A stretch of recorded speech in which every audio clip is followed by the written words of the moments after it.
Marcus Chen thought the worst sound in the world was the silence that followed his wife's last breath 3 years ago. He was wrong. The sound of 5 children crying on his front porch at 2 in the morning turned out to be infinitely worse. Not because it was heartbreaking, but because it meant somewhere in the darkness, someone had made an impossible choice that would change all their lives forever. Before we jump back in, tell us where you're tuning in from, and if this story touches you, make sure you're subscribed, because tomorrow I've saved something extra special for you. He had no idea that the woman who made that choice was watching. From a black sedan parked across the street, tears streaming down her face as she prepared to drive away from the most successful technology empire in Silicon Valley and the 5 children she loved more than her own life. What Marcus discovered that night wasn't just 5 frightened kids with nowhere else to go. It was the beginning of a story that would prove sometimes the most broken people find each other exactly when they need healing most. The rain had been falling steadily for 3 days in the mountain town of Cedar Falls, Washington, turning the unpaved roads into rivers of mud and making the old timber houses look like they were weeping. Marcus Chen stood at his kitchen window, watching water drip from the broken gutter he kept meaning to fix, when the crying started. At first, he thought it was cats. The neighborhood had its share of strays, and storms always brought them looking for shelter. But as he moved closer to the front door, the sound became unmistakably human. Children's voices, multiple children, all crying at once with the kind of desperate exhaustion that comes after hours of tears. Marcus opened his door to find them huddled together on his covered porch like a small flock of lost birds. 5 children, ranging from what looked like 4 years old to maybe 12, soaked through despite the shelter, shivering in clothes that were expensive but completely inadequate for an October storm in the mountains. They had no coats, no bags, nothing except a single piece of paper clutched in the oldest girl's trembling hand. The girl who held the paper had dark hair plastered to her head and eyes that looked far too old for her face. She stood protectively, in front of the others, her chin raised in defiance even as her whole body shook. Behind her, 2 boys who looked like twins clung to each other, maybe 8 years old, both with the same sandy brown hair and freckled faces. A little girl with pigtails held the hand of the smallest child. A boy who couldn't have been more than 4, his thumb firmly planted in his mouth as he stared up at Marcus with wide, frightened eyes. "Mister," the oldest girl said, her voice cracking with cold and exhaustion. "Are you Marcus Chen?" Marcus nodded slowly, his mind racing. He had never seen these children before in his life, had no idea how they knew his name or why they were standing on his porch in the middle of the night during the worst storm Cedar Falls had seen in months. "Our mama said," the girl continued, struggling to get the words out between chattering teeth. "Our mama said if anything ever happened, we should come find you. She said you were the only person in the whole world who would understand what it means to take care of kids who don't have anybody else."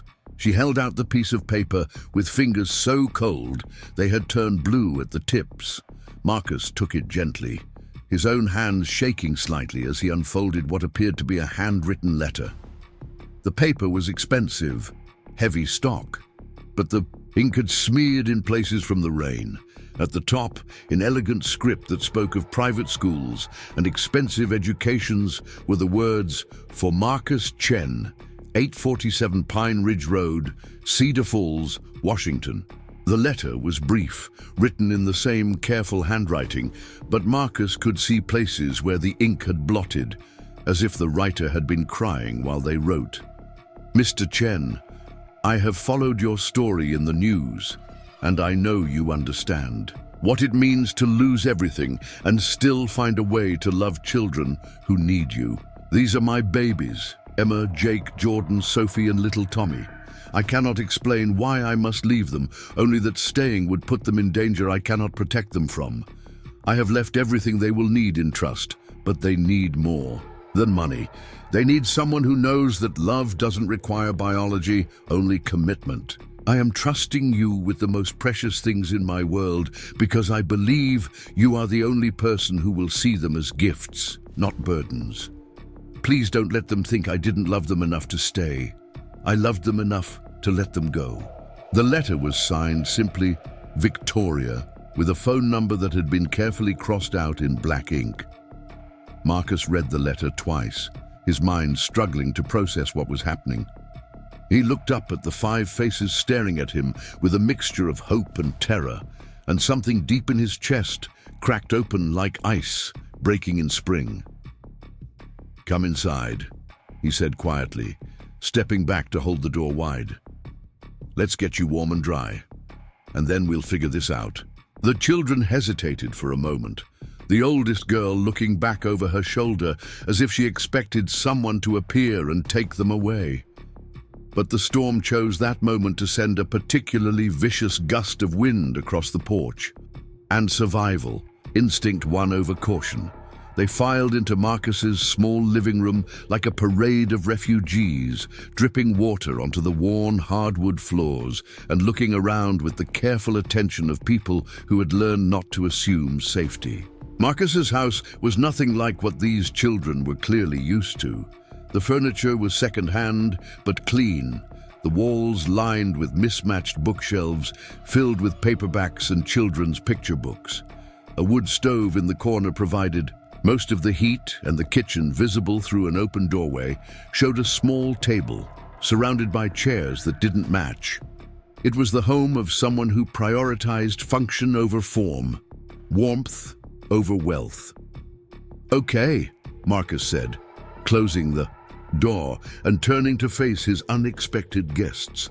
"First things first, I'm Marcus and you're safe here. Nobody's going anywhere tonight in this storm, so let's focus on getting you comfortable." He disappeared into the back of the house and returned with an armload of towels, handing them out to each child. The oldest girl, Emma, accepted hers with a whispered thank you, but she kept her eyes on Marcus, studying him with the intensity of someone trying to determine if he could be trusted. "I know this is scary," Marcus continued, settling into a chair across from where they had arranged themselves on his couch. "I know you don't know me, and I don't know you, and everything feels wrong right now. But we're going to take this one, step at a time." Little Tommy, the youngest, had climbed into Emma's lap and fallen asleep against her shoulder, his thumb still in his mouth. Sophie, the girl with pigtails, had stopped crying but kept wiping her nose on her sleeve. The twins, Jake and Jordan, sat pressed against each other, identical expressions of bewilderment on their faces. "Are you going to call the police?" Emma asked, her voice barely above a whisper.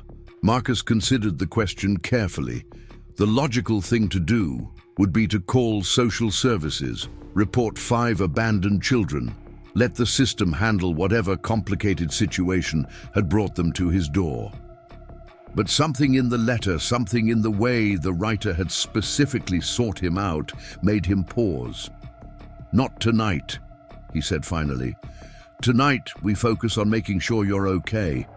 Tomorrow we'll figure out the rest."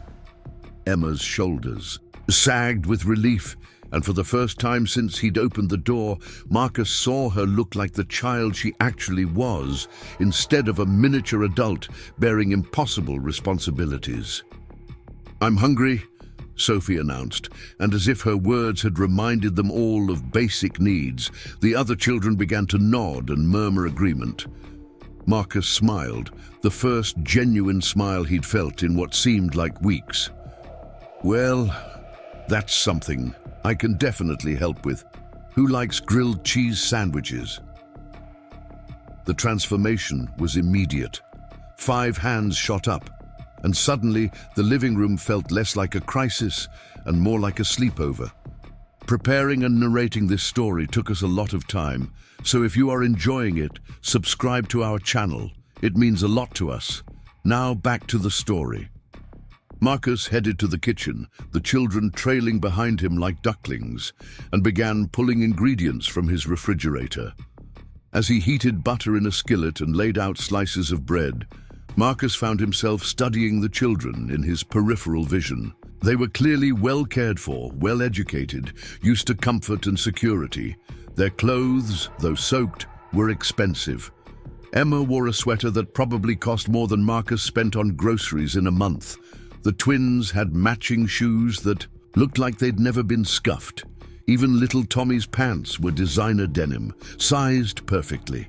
But there was something else, something that spoke of recent stress and disruption. Dark circles under eyes too young to show exhaustion.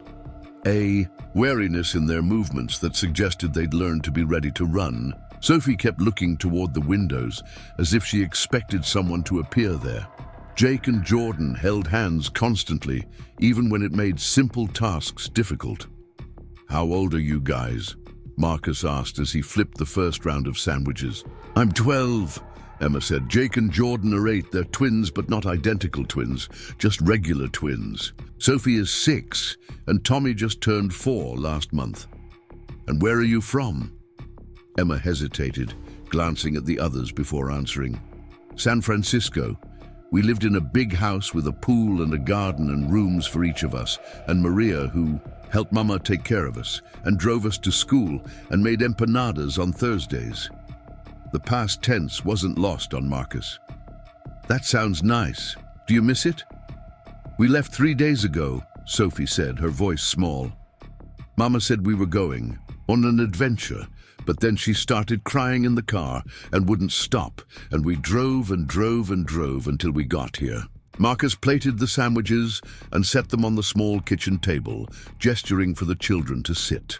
They arranged themselves carefully, Emma helping Tommy into a chair and cutting his sandwich into smaller pieces, Sophie swinging her legs that didn't quite reach the floor, the twins sitting so close together they were practically sharing a chair.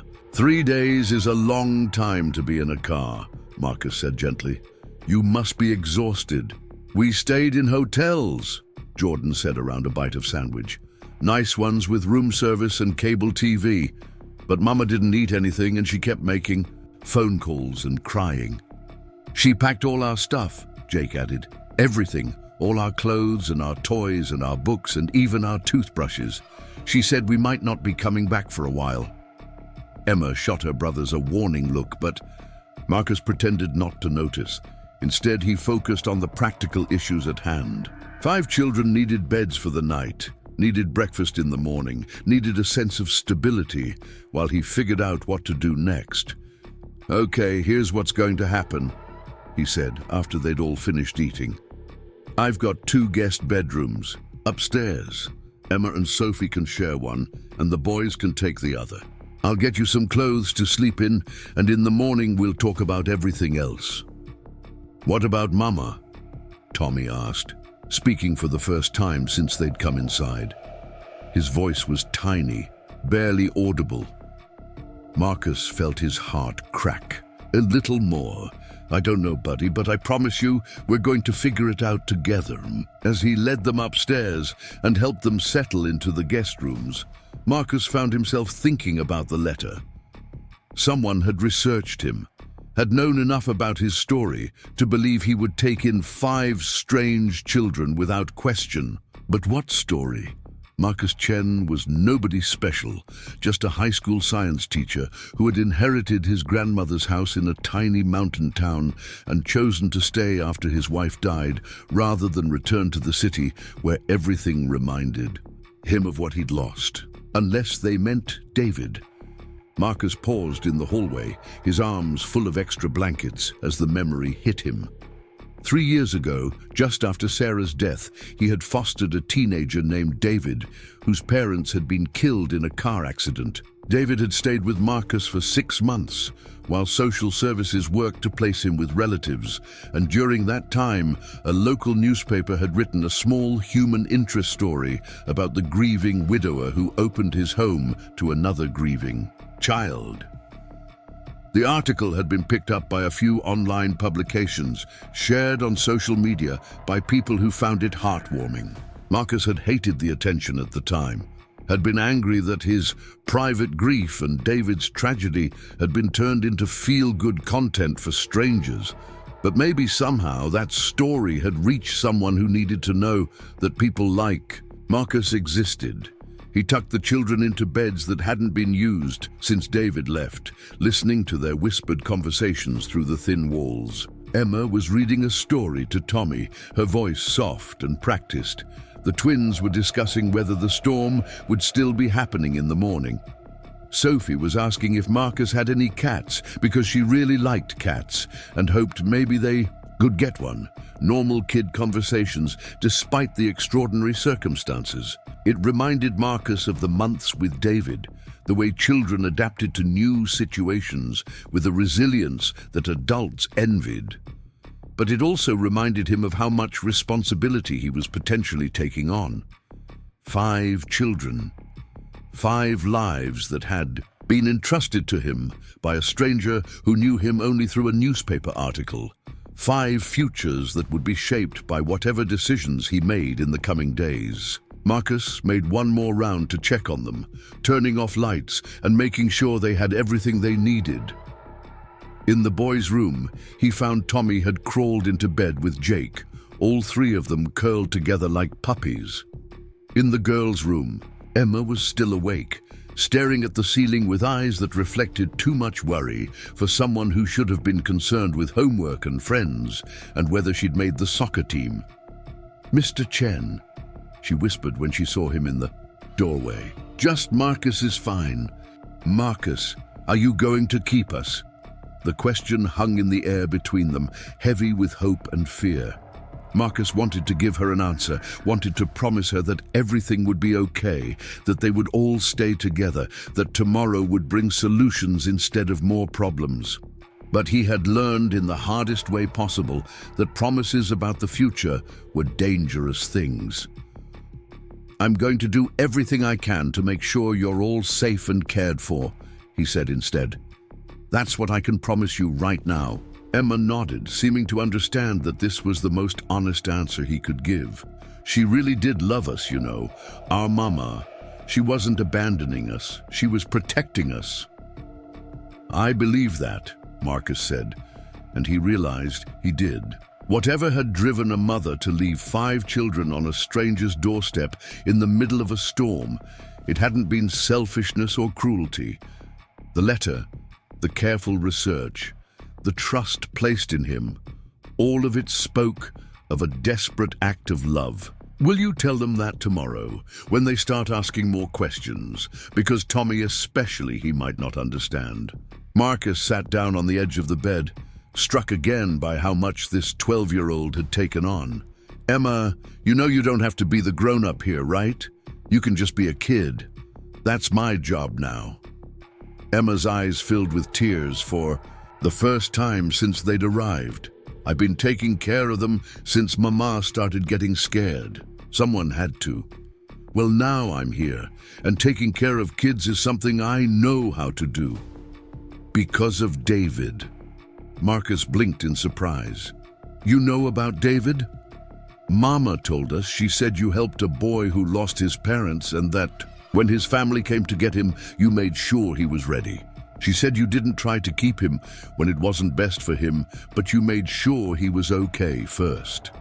The idea that someone had researched him that thoroughly was both touching and slightly unnerving. But it also explained why he had been chosen. Whoever Victoria was, she had wanted more than just a safe place for her children. She had wanted someone who understood that love sometimes meant letting go and sometimes meant holding on, and the wisdom to know the difference. "David's doing great, by the way," Marcus said. "He's in college now, studying engineering. He emails me sometimes, sends pictures. He's happy." Emma smiled, the first real smile he'd seen from her. "I'm glad. That means you're good at this." "I'm going to try to be good at this," Marcus corrected, "but it's going to be all of us figuring it out together." Downstairs, after all the children were finally asleep, Marcus sat at his kitchen table with Victoria's letter spread in front of him and a cup of coffee growing cold in his hands. Outside, the storm was finally beginning to ease, the drumming of rain on the roof softening to a gentle patter. He read the letter again, looking for clues about who these children were and why their mother had felt the need to disappear. The paper was expensive, the handwriting educated. The children's clothes, their speech patterns, their easy assumption that room service and cable TV were normal parts of travel, all suggested significant wealth.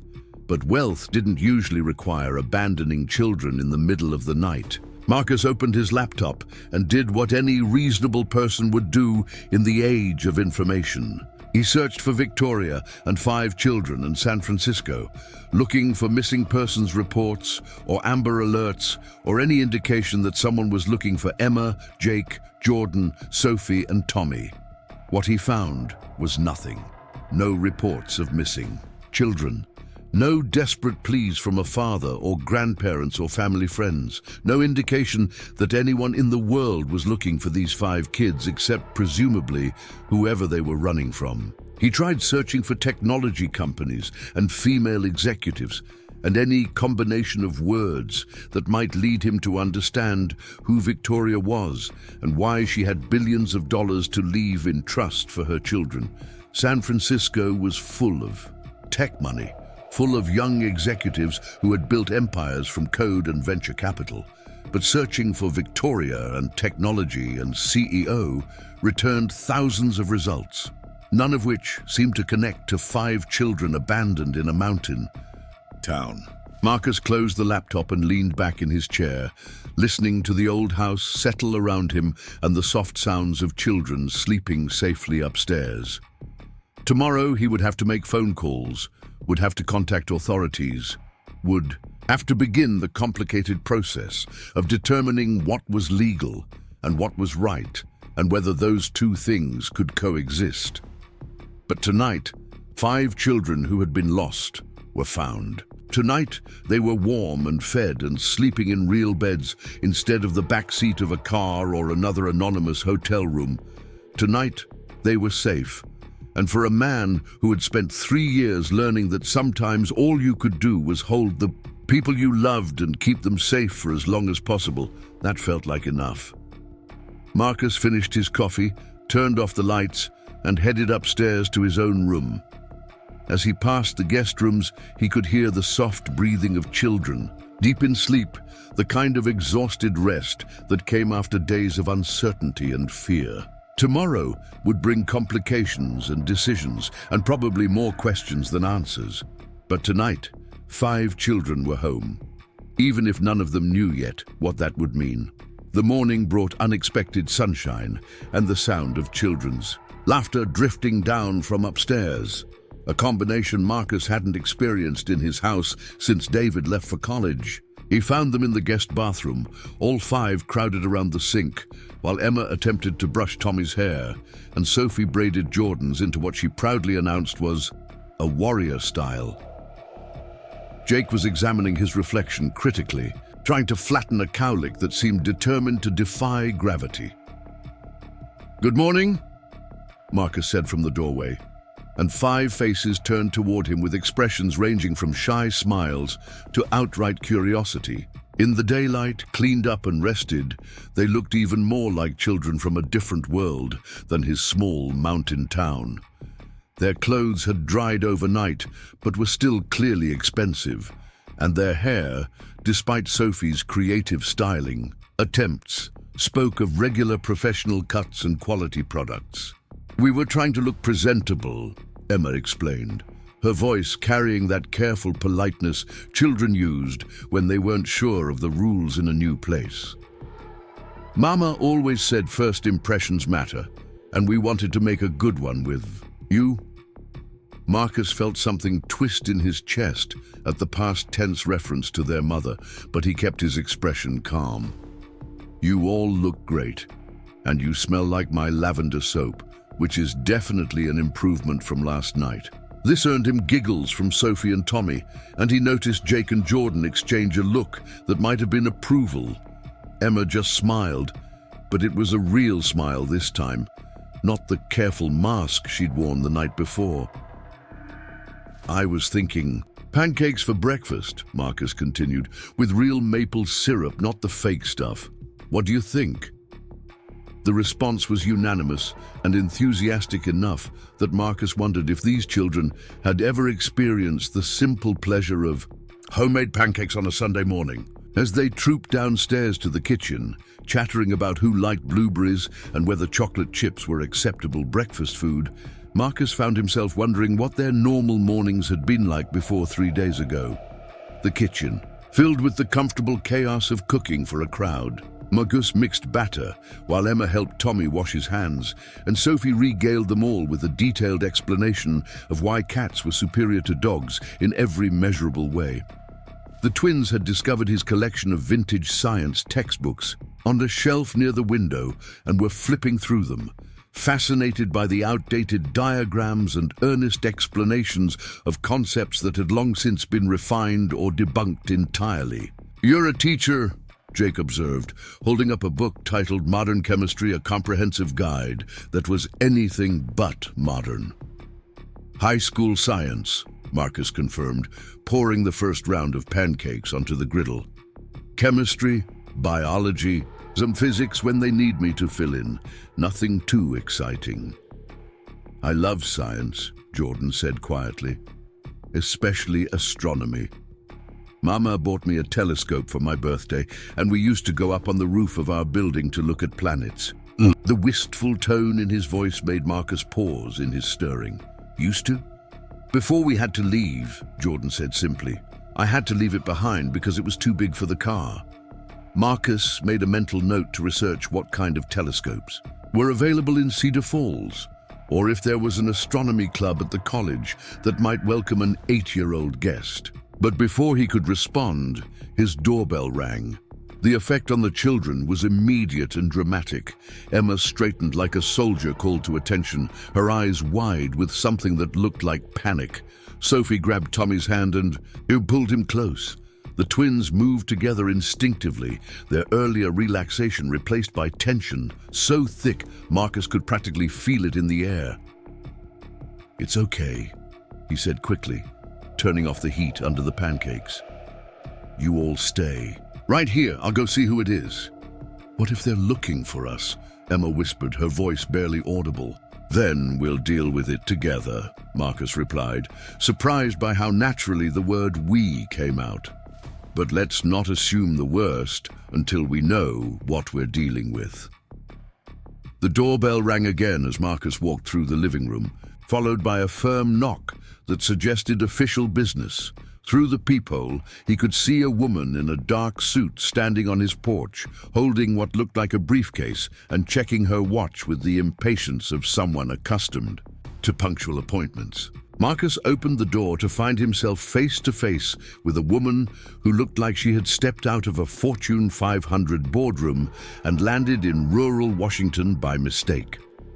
She was tall, probably in her early 40s, with silver-streaked hair, pulled back in a perfect chignon, and the kind of understated makeup that probably cost more than Marcus spent on groceries in a month. Her suit was charcoal grey and fitted precisely. Her shoes were Italian leather, and everything about her radiated the quiet confidence of someone accustomed to being the most powerful person in any room she entered. "Mr. Chen," she said, extending a manicured hand. "My name is Victoria Sterling. I believe you have something that belongs to me." Marcus felt the world tilt slightly off its axis. This was Victoria, not some desperate mother fleeing in the night, but a woman who looked like she could buy and sell small countries before lunch. He shook her hand automatically, his mind racing to reconcile the image in front of him with the tear-stained letter he had read the night before. "Miss Sterling," he managed, stepping back to allow her inside. "Please, come in." Victoria Sterling entered his living room with the careful attention of someone cataloging details for future reference. Her eyes swept over the mismatched furniture, the overflowing bookshelves, the wood stove with its pile of split logs, taking it all in without judgment, but with obvious curiosity. "I imagine you have questions," she said, settling into his armchair with practiced grace. "And I promise I'll answer them. But first, I need to know that my children are safe." Before Marcus could respond, the sound of small feet running across hardwood floors announced that the children had decided curiosity outweighed caution. Tommy appeared first, rounding the corner from the kitchen at full speed, followed closely by Sophie, who was calling for him to wait up. They skidded to a stop when they saw Victoria, their expressions shifting from excitement to confusion to something that looked like hope tinged with hurt. "Mama," Tommy whispered, the word hanging in the air like a question. Victoria's composure cracked for just a moment, her professional mask slipping to reveal something raw and painful underneath. "Hello, my love," she said softly, opening her arms as Tommy launched himself across the room and into her lap. The other children appeared more slowly, Emma leading the way with Jake and Jordan flanking her, and Sophie hanging back uncertainly. Marcus watched Victoria's face as she looked at each of them, seeing her catalogue every detail, every sign that they were healthy and cared for, every indication of how they had spent the night. "You left us," Emma said, her voice carefully controlled, but carrying an undercurrent of accusation that made Marcus's heart ache. "You said you'd never leave us. And then you did." Victoria closed her eyes for a moment, Tommy still clinging to her like a lifeline. When she opened them again, they were bright with unshed tears. "I know, sweetheart, and I know that nothing I say will make that okay, but I need you to understand that leaving you was the hardest thing I've ever done. And I only did it because staying would have put you in danger." "What kind of danger?" Jake asked, moving closer to his twin brother. Victoria looked at Marcus, a silent question in her eyes. He nodded slightly, understanding that whatever she was about to explain would change everything for all of them. "The kind of danger that comes with having more money than some countries, and people who think that gives them the right to hurt the people you love to get what they want," Victoria said carefully. "There are some very bad people who wanted to use you to make me do things I couldn't do, so I had to make sure you were somewhere they couldn't find you." Sophie frowned, working through this explanation with the literal thinking of a 6-year-old. "But if you have lots of money, can't you just pay them to leave us alone?" Victoria smiled sadly. "It doesn't work that way, baby girl. Sometimes having money makes you a target instead of protecting you." Marcus found himself studying Victoria, sterling with new eyes, trying to reconcile the woman in front of him with what he was learning about her life. She was clearly wealthy, clearly powerful, but sitting in his living room with Tommy in her lap and the other children arranged around her, she looked like any mother who had been forced to make an impossible choice to protect her family. "Why, Mr. Chen?" Emma asked, the question Marcus had been wondering about since the night before. "Why did you bring us here?" Victoria's eyes met Marcus's across the room, and he saw something like gratitude mixed with apology in her expression. "Because 3 years ago, I read a story about a man who opened his home to a child who had lost everything, who helped that child heal and find his way to a new family. A man who understood that love doesn't require biology, just commitment. I've been following your story ever since, Mr. Chen, hoping I would never need what you offered, but grateful to know that people like you existed." Marcus felt heat rise in his cheeks. "You've been watching me for 3 years?" "Not watching," Victoria said quickly, "just aware. I had my security team do background checks on several people who might be suitable guardians for my children if something ever happened to me. You were the only one who made the list, not because of your qualifications or your resources, but because of your character." The idea that his private life had been under surveillance, even benevolent surveillance, should have been disturbing. But looking at the 5 children who had appeared on his doorstep, Marcus found he couldn't summon any real anger about it. If their safety had depended on Victoria's preparation, Then he was grateful she had been thorough. What kind of security? Team? Jordan asked, his scientific mind latching onto the practical details. Like bodyguards? Like people whose job it is to keep you safe, Victoria replied diplomatically. But they can't do that if the people trying to hurt you know where you are. That's why I had to bring you somewhere they wouldn't think to look. And now, Emma asked, are we going home now? Victoria's hesitation was answer enough, but she tried to soften it. Not yet, sweetheart. It's going to take some time to make sure it's safe. How much time? This from Jake, who had inherited his mother's directness along with her brown eyes. I don't know, Victoria admitted. Maybe weeks, maybe longer. The silence that followed this announcement was heavy with implications. 5 children couldn't simply disappear from their lives indefinitely without consequences. There were schools and friends and routines that would need to be addressed. There were legal questions about custody and guardianship that Marcus didn't even know how to begin thinking about. Miss Sterling, Marcus said carefully, I think we need to talk, privately. Victoria nodded, understanding immediately. She hugged each of the children. Promises were made about seeing them again soon, and arrangements were established for them to wait in the kitchen while the adults discussed complicated things. Once they were alone, Victoria's professional demeanor returned, but Marcus could see the exhaustion underneath it. She looked like a woman who had been running on adrenaline and determination for so long that she had forgotten what it felt like to rest. I know this is an enormous imposition, she began, but Marcus held up a hand to stop her. Let's start with the basics, he said. Who are you, really? And what kind of danger are we talking about? Victoria reached into her briefcase and pulled out a tablet, her fingers moving across the screen with practiced efficiency. She turned it toward Marcus, showing him what appeared to be a Wikipedia page with her photograph prominently displayed. Victoria Sterling, founder and CEO of Quantum Dynamics, she said, her voice taking on the practiced cadence of someone who had given this introduction many times. We develop artificial intelligence software for financial institutions, healthcare systems, and government agencies. The company is worth approximately $12 billion, and I own 60% of it. Marcus stared at the screen, trying to process what he was looking at. The woman sitting in his living room wasn't just wealthy, she was one of the most powerful technology executives in the world. Her company had been featured on magazine covers, her innovations had changed entire industries, and according to the article, she had been named one of Fortune's most powerful women 3 years running. The children, he said slowly, they don't know. They know Mama has an important job and that we have more money than most families, Victoria replied. But they don't understand the scope of it.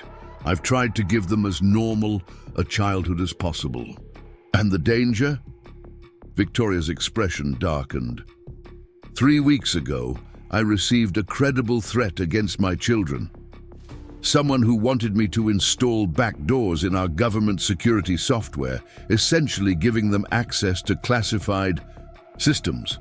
When I refused, they made it clear that Emma, Jake, Jordan, Sophie, and Tommy would pay the price.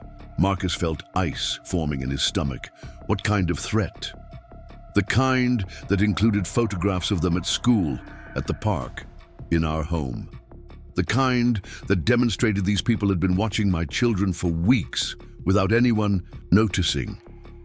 Victoria's voice was steady, but Marcus could see her hands trembling slightly. The kind that made it clear they weren't bluffing. Have you contacted the FBI? The police? Of course, but investigations take time, and my children don't have time. These people have resources, connections, patience. They're willing to wait, to watch, to strike when it will cause maximum damage. The only way to protect Emma and the others was to make them disappear until we can neutralize the threat. Marcus sat back in his chair, his mind reeling. When he had opened his door the night before, he had expected to deal with a custody situation. Maybe a family crisis that could be resolved. With phone calls and social workers, he hadn't expected to become part of what sounded like a corporate espionage thriller. "Why not just take them out of the country?" he asked. "If you have that kind of money, surely you could find somewhere safe." "I considered it," Victoria admitted. "But running to a foreign country with 5 children would have drawn exactly the kind of attention we were trying to avoid. Private jets, security details, international travel records, all of it would have left a trail. This," she gestured around, "the living room, is invisible. A small town, a private citizen, children who appear to be visiting a family friend. No one would think to look here." "And how long do you expect this arrangement to last?"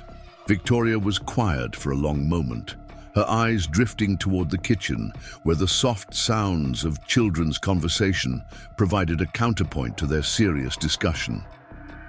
"The FBI thinks they can have the people responsible in custody within 6 weeks, maybe 8 at the outside." 6 to 8 weeks, Marcus repeated. "You're asking me to take care of 5 children I've never met for potentially 2 months. I'm asking you to save their lives," Victoria said simply. "And I'm prepared to compensate you for the enormous inconvenience." She reached into her briefcase again and pulled out what appeared to be a legal document, several pages thick, with the kind of dense text that suggested lawyers had been involved. "This is a temporary guardianship agreement that gives you full legal authority to make decisions regarding their care, education, and welfare. It's been notarized and filed with the appropriate authorities in California.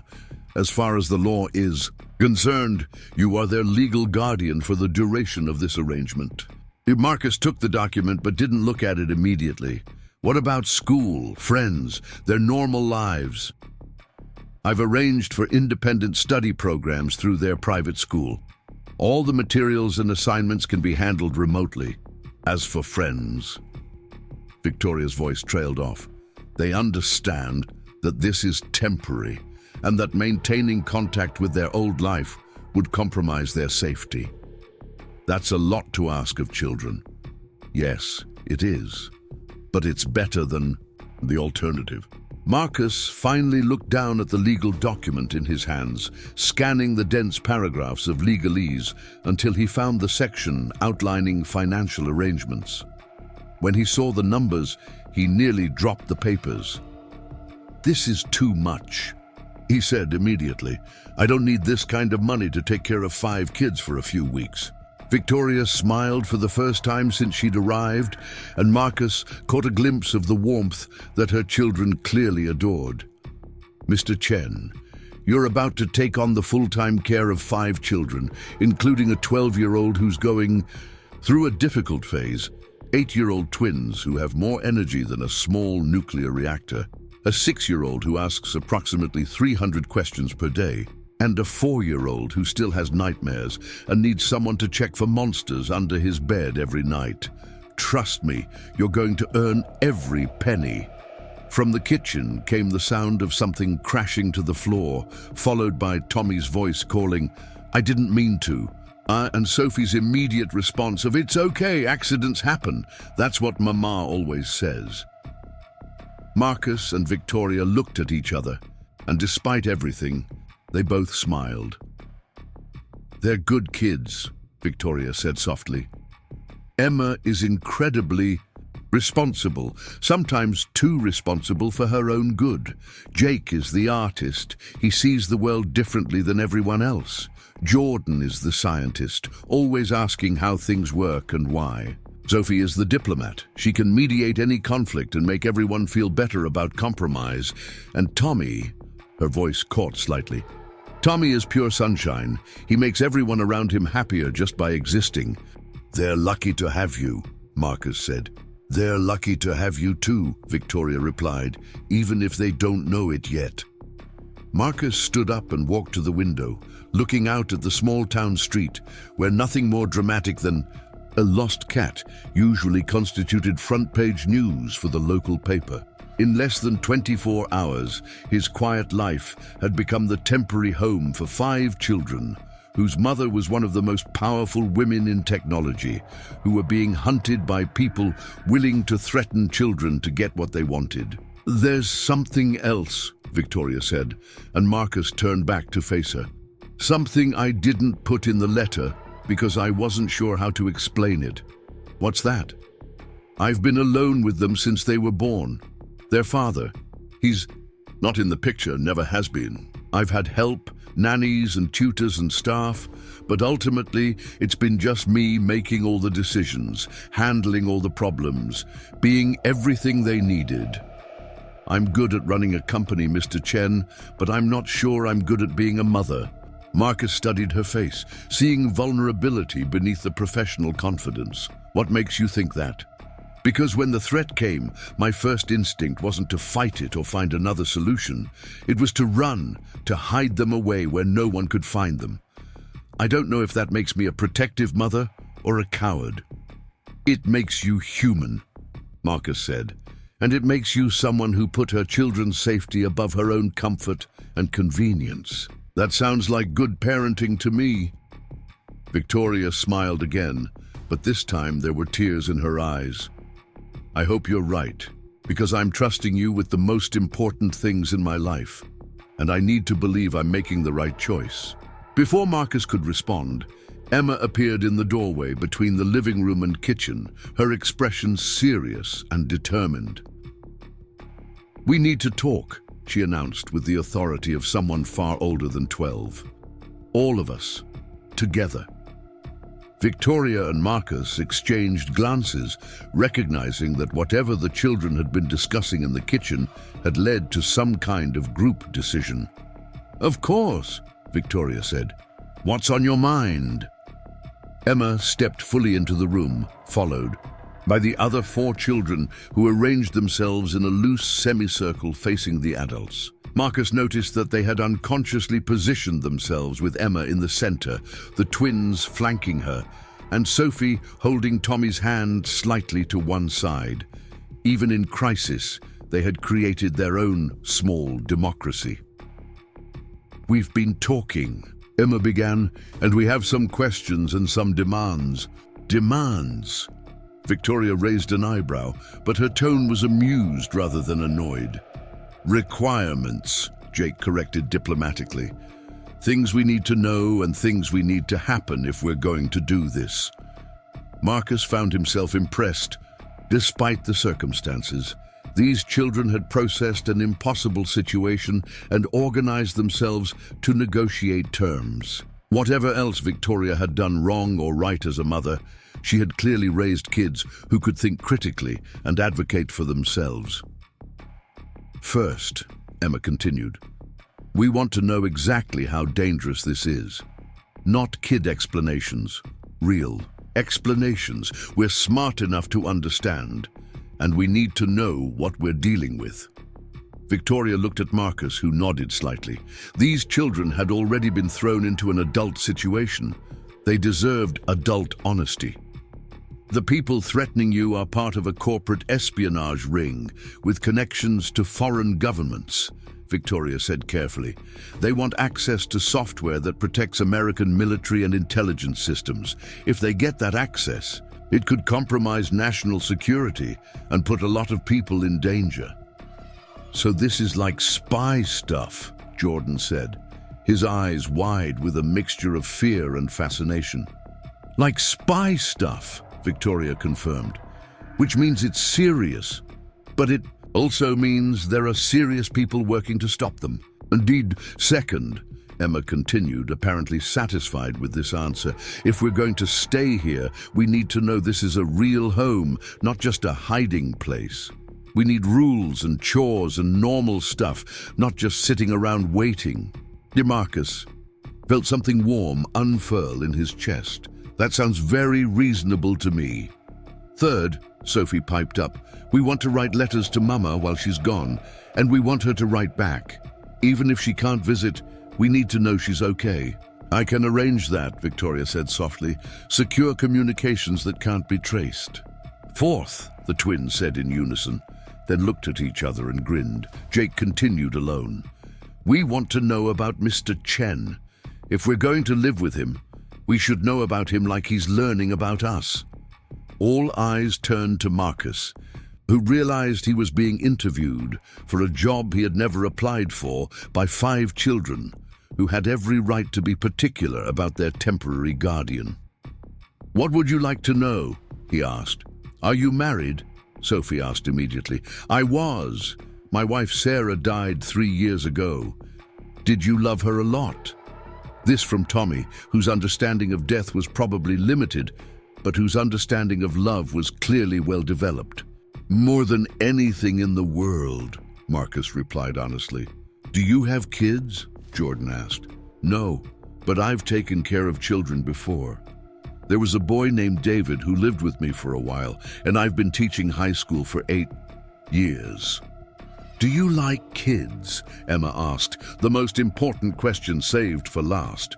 Marcus looked at each of their faces, seeing hope and wariness, and the desperate need for one more adult they could trust in a world that had suddenly become unpredictable. "I love kids," he said simply. "I love how they see the world, how they ask questions adults are afraid to ask, how they can find joy in the smallest things. I love how brave they are, even when they're scared." "And our last requirement," Emma said, her voice suddenly smaller, more vulnerable. "If you decide you don't want us here, if we're too much trouble or too expensive or too complicated, you have to tell us honestly. You can't just send us away without explaining why." Marcus felt his throat tighten. These children had been abandoned once, even for the best of reasons, and they needed assurance that it wouldn't happen again without warning.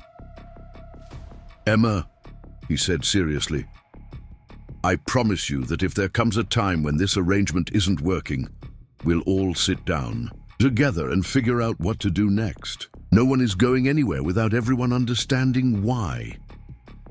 The children looked at each other, some silent communication passing between them that adults weren't privy to. Finally, Emma nodded. "Okay," she said. "We'll stay." Victoria let out a breath Marcus hadn't realized she'd been holding. "Thank you," she said to all of them. "Thank you for being brave enough to try this." "But we have one more thing," Sophie added, and Marcus braced himself for another requirement. "What's that?" "Mr. Chen needs a better name. Mr. Chen is too formal for family." "What kind of name?" Marcus asked, amused. The children looked at each other again, and this time their grins were mischievous.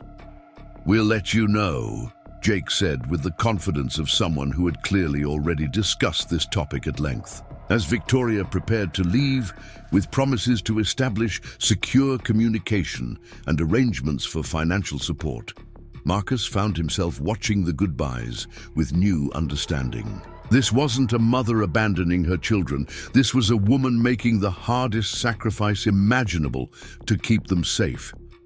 The children clung to her, but they also let her go, understanding in the way that children do when adults they trust tell them something is necessary, even if it doesn't feel good.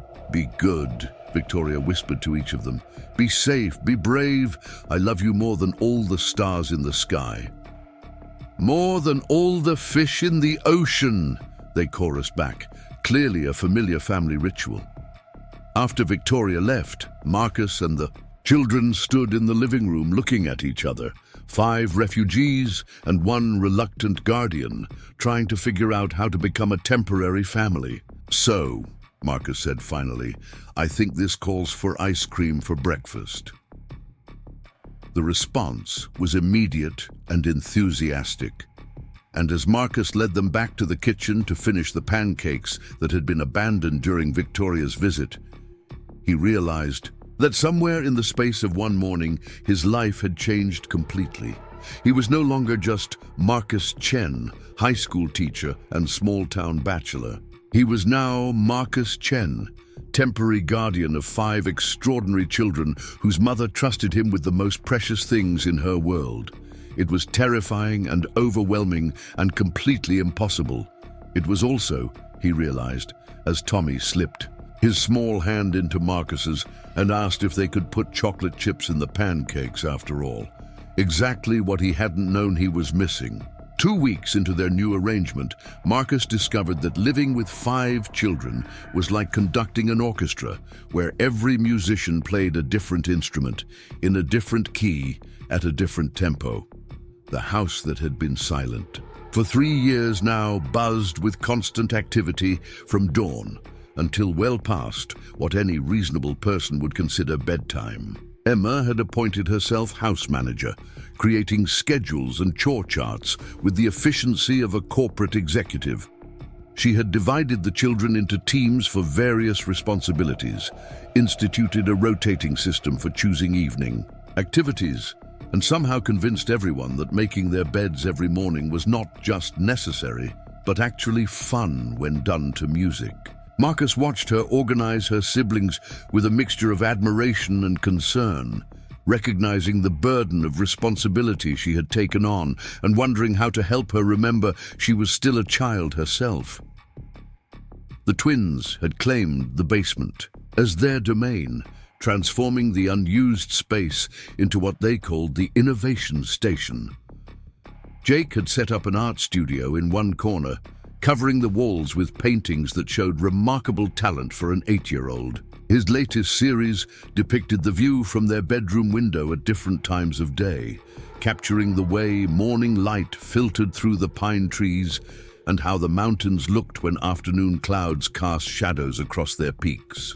Jordan had claimed the opposite corner for his science experiments, constructing elaborate contraptions from household items and documenting his findings in a notebook he carried everywhere. Marcus had learned to check with Jordan before throwing anything away, as bottle caps, cardboard tubes, and rubber bands had all been classified as essential research materials. Sophie had discovered Marcus's collection of books and declared herself the house librarian.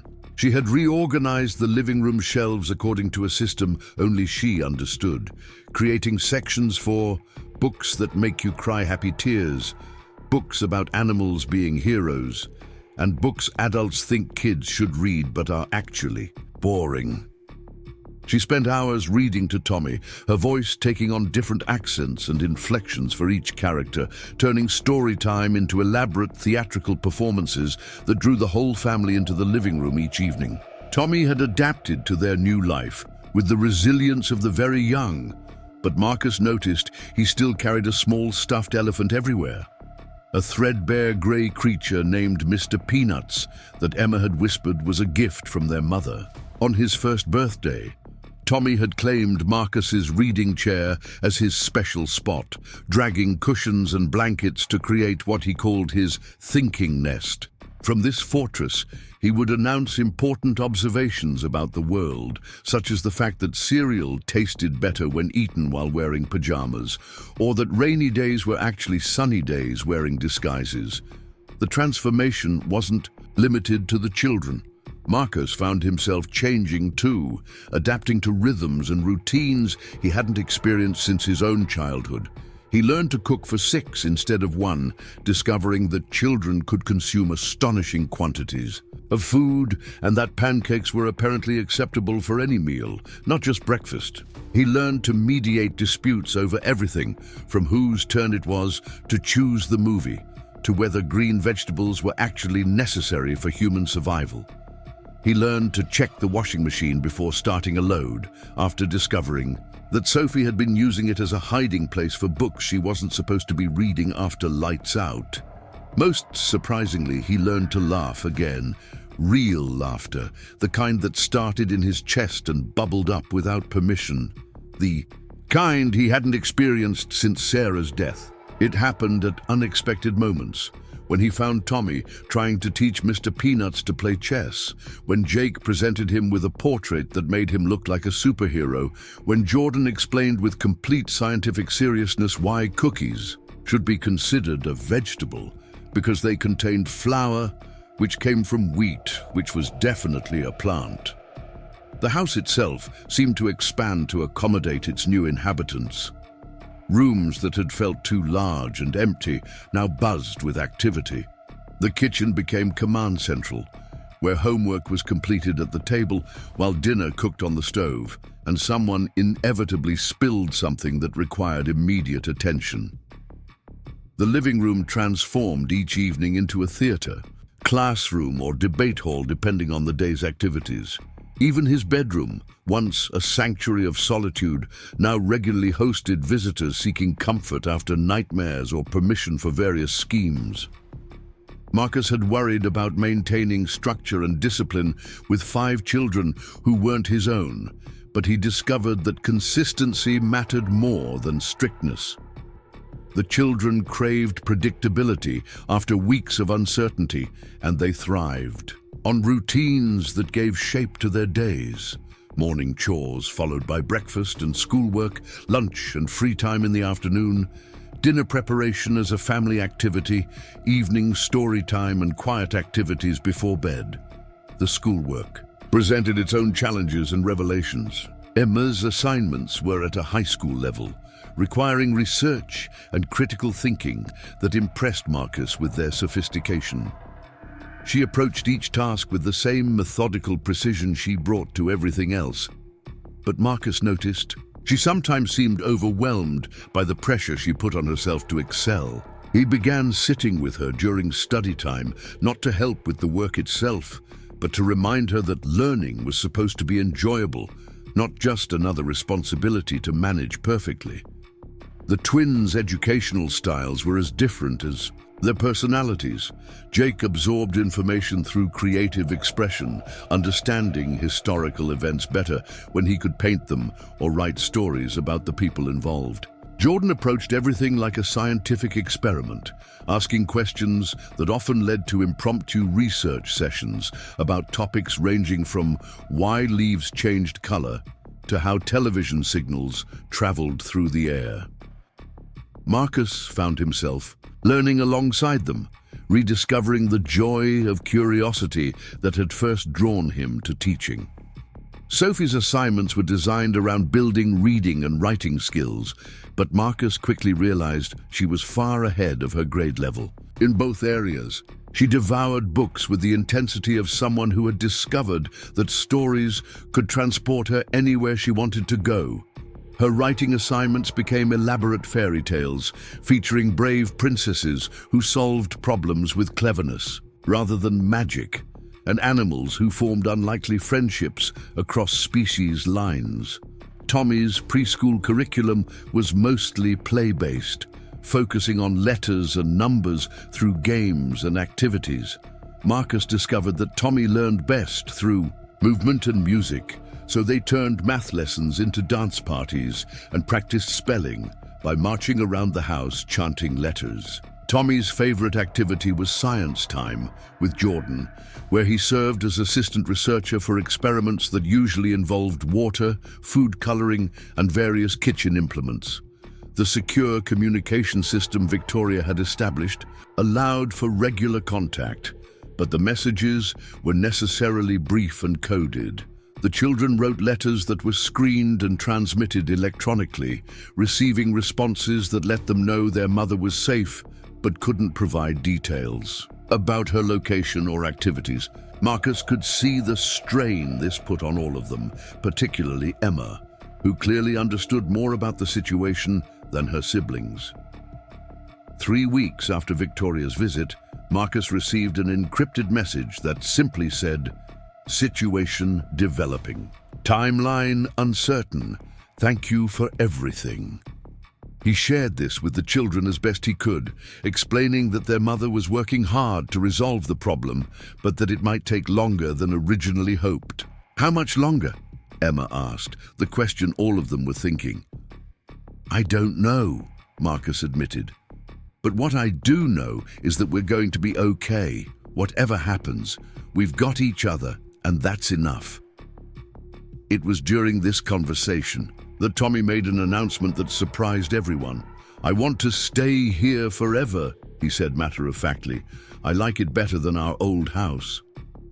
"Why?" Sophie asked, genuinely curious. Tommy considered this carefully, his small face serious with concentration, Because Marcus reads all the voices in the stories, and he lets me help cook dinner, and he doesn't have meetings that are more important than looking at my pictures." The comment hit Marcus like a physical blow, not because it was cruel, but because it revealed something about the children's previous life that Victoria hadn't shared. How many times had they competed with business calls and executive responsibilities for their mother's attention? How many childhood moments had been interrupted by corporate emergencies? Emma seemed to read his thoughts. "Mama tries really hard," she said quietly, "but sometimes her work is really important and she has to take care of it first." "All work is important," Marcus replied carefully, "but some things are more important than work, like family dinner and bedtime stories and looking at pictures someone made just for you." Over the following days, Marcus noticed the children beginning to relax in ways that went beyond simple adaptation to their new environment. Jake's art became more playful, featuring bright colors and fantastical creatures instead of the precise, controlled compositions he had created initially. Jordan's experiments became more ambitious and messy, suggesting he felt safe to fail and try again. Sophie started writing stories where the characters faced problems with confidence rather than fear. Emma began asking for help with her assignments, instead of struggling alone to maintain perfect standards. Most tellingly, the children began to include Marcus in their private jokes and family traditions. They taught him the elaborate handshake sequence that served as their secret greeting. They explained the complex mythology surrounding Mr. Peanuts, who apparently had magical powers that activated only when adults weren't looking. They shared stories about their life before, not just the big events, but the small moments that had shaped their relationships with each other. Marcus learned that Jake had once spent an entire day painting portraits of earthworms because Jordan had insisted they were underappreciated members of the ecosystem.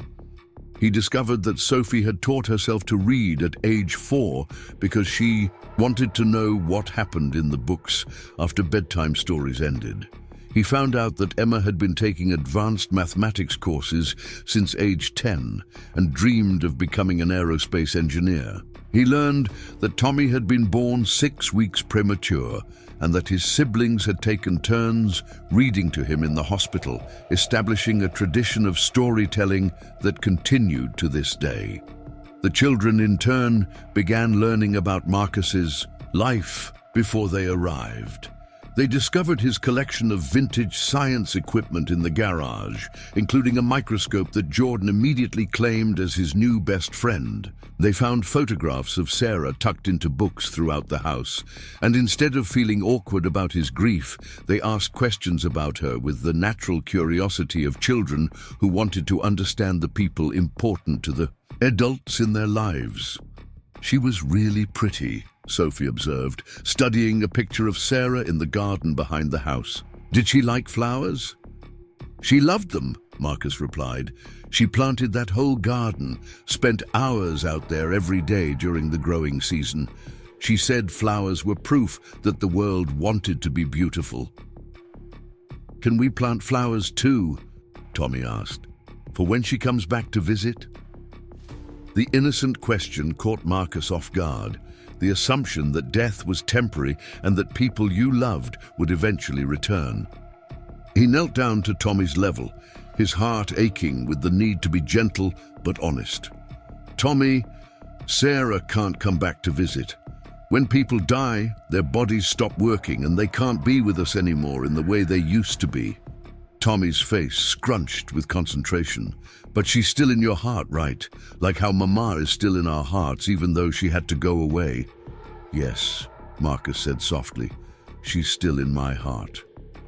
"Then we should plant flowers for her anyway," Tommy decided with the logic of someone too young to be confused by the complexities of grief. "So your heart, Sarah, can see that we're taking care of you." It was Emma who found Marcus crying in the garage later that evening, standing among Sarah's gardening tools and remembering springs when they had planned flower beds together and summers. when she had filled the house with bouquets cut from their own yard. "I'm sorry Tommy made you sad," Emma said quietly, settling onto an overturned bucket beside the workbench where Marcus had been pretending to organize screws and bolts. "He didn't make me sad," Marcus replied, wiping his eyes with the back of his hand. "He made me remember what it feels like to be happy about Sarah instead of just missing her." Emma nodded, with the wisdom of someone who had learned the difference between sadness and grief at an age when most children were still figuring out the difference between sadness and disappointment. "When Mama first told us about the divorce, she said, I thought it meant we had done something wrong, but then she explained that sometimes adults make mistakes in choosing who to love, but that doesn't mean love itself is a mistake." Marcus looked at this 12-year-old who somehow understood concepts that many adults struggled with. "Your mama sounds like a very wise woman." "She is," Emma agreed. "But I think you're wise too. Different wise, but still wise."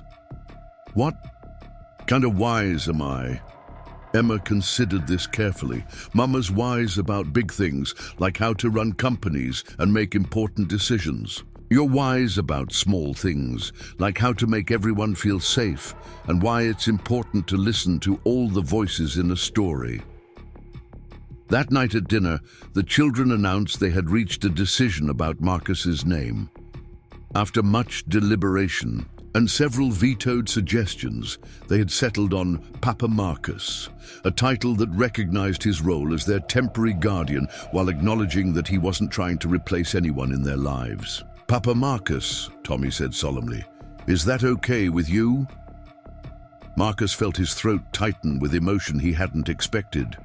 In 3 weeks, these children had given him a new identity, a new purpose, a new understanding of what family could mean. They had filled his house with laughter and chaos and love, transforming his quiet existence into something vibrant and meaningful.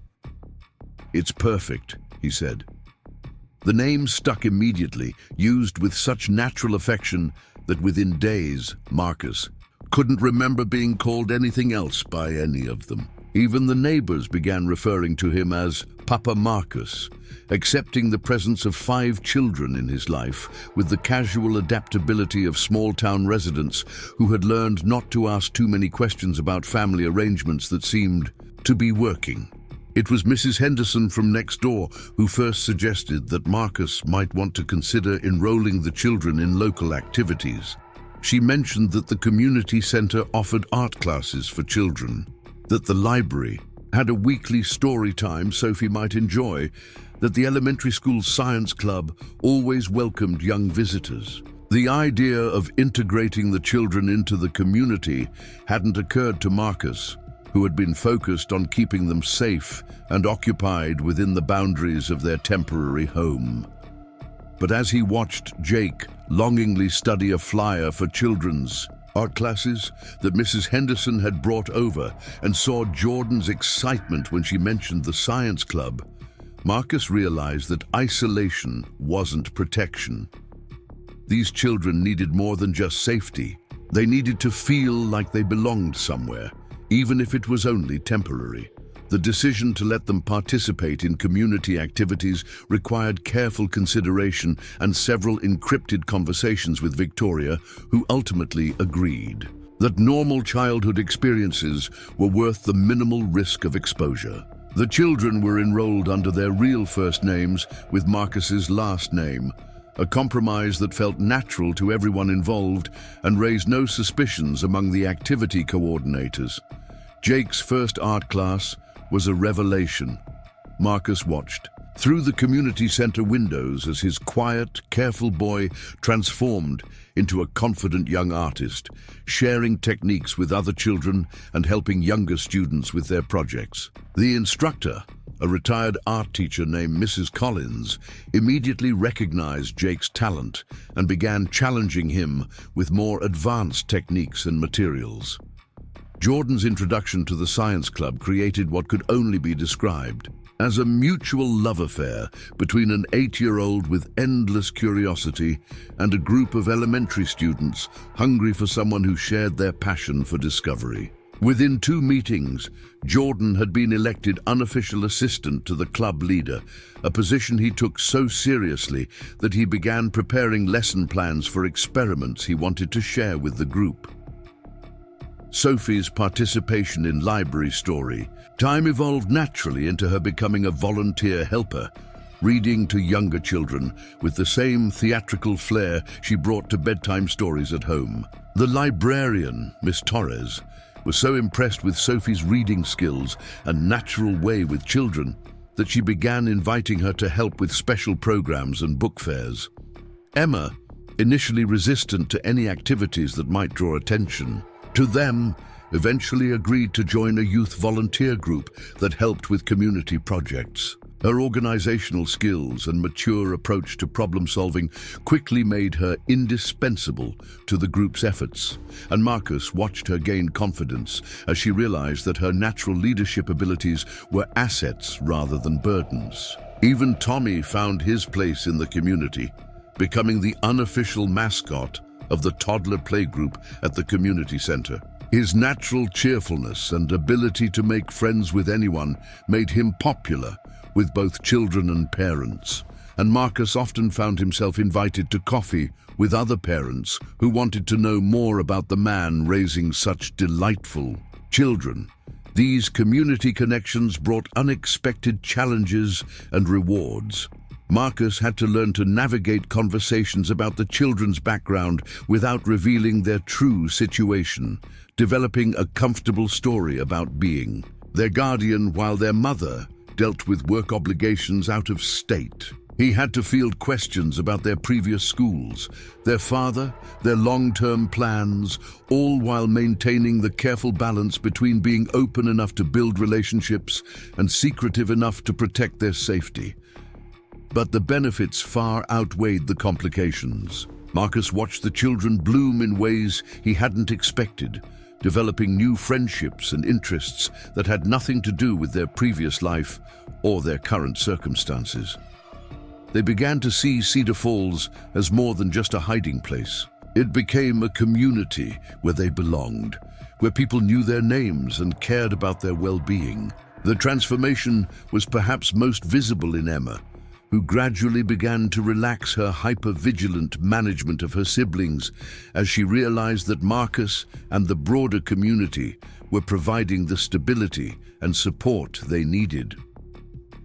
She started participating in conversations as a child rather than a surrogate parent, laughing at jokes instead of monitoring everyone else's reactions, asking for help with her homework instead of struggling alone to maintain perfect performance. One evening, about a month after their arrival, Marcus found Emma sitting on the front porch after dinner, staring out at the mountains that surrounded their small town. He settled beside her on the steps, content to share the peaceful silence of a summer evening. "Papa Marcus," she said eventually, "can I ask you something?" "Always." "What happens if we can't go home? I mean, what if the bad people never get caught? Or what if it takes years instead of weeks?" The question he had been dreading, the one he didn't have a good answer for. Marcus considered his words carefully, knowing that Emma needed honesty, but also reassurance. "I don't know," he said finally, "but I do know that whatever happens, we'll figure it out together. And I want you to know that this," he gestured toward the house, where the sounds of the other children playing drifted through open windows. "This isn't just temporary shelter for me. You guys have become my family, and family doesn't have expiration dates." Emma leaned against his shoulder, a gesture of trust that still felt precious after weeks of growing closeness. "I love Mama," she said quietly, "but I love this too. I love feeling like a kid instead of a co-parent. I love that you ask what we want for dinner instead of just ordering whatever is convenient. I love that you come to our activities and remember what we're working on and care about things that aren't related to business or money." Marcus felt his chest tighten with emotion. "Your mama loves those things too," he said gently. "She just hasn't had the chance to focus on them because she's been carrying so much responsibility alone." "I know," Emma replied, "and maybe that's something that could change when all this is over. Maybe she could learn some of the things you've taught us about being a family." The conversation stayed with Marcus long after Emma had gone inside and the house had settled into its nighttime rhythms. As he sat on the porch, listening to the crickets and watching stars appear in the clear mountain sky, he realized that his relationship with these children had evolved far beyond temporary guardianship. They had become, as Emma said, his family, in ways that transcended legal documents and financial arrangements. The thought should have been terrifying. These children belonged to someone else. Their stay was meant to be temporary, and eventually they would return to their previous life. But instead of fear, Marcus felt a deep sense of gratitude for the unexpected gift he had been given. For the first time since Sarah's death, he felt truly alive, truly connected to something larger than his own grief and solitude. Whatever the future held, whatever challenges still lay ahead, Marcus knew that these weeks had changed him fundamentally. The children had taught him that love didn't require permission or permanent arrangements, that family could be chosen as well as inherited, that opening your heart to temporary joy was better than protecting it from eventual loss. As he prepared to lock up the house and head to bed, Marcus could hear the soft murmur of children's voices from upstairs, the sound of bedtime conversations and whispered good nights. It was a sound he had never expected to hear in his home again, a sound that had transformed his house from a place where he existed into a place where he truly lived. Tomorrow would bring new challenges, new joys, new moments of discovery and growth. There would be homework to supervise and meals to prepare, activities to coordinate and problems to solve. There would be laughter and tears, triumphs and setbacks, all the beautiful chaos that came with raising children who were learning to trust the world again. But tonight, 5 children were safe and loved, and learning to call a new place home. And for Marcus Chen, the man who had opened his door to strangers in a storm and found his life transformed by their presence, that was more than enough. The encrypted message arrived on a Tuesday morning in October, while Marcus was helping Tommy tie his shoes, and Sophie was practicing her presentation about butterflies for the library's nature program.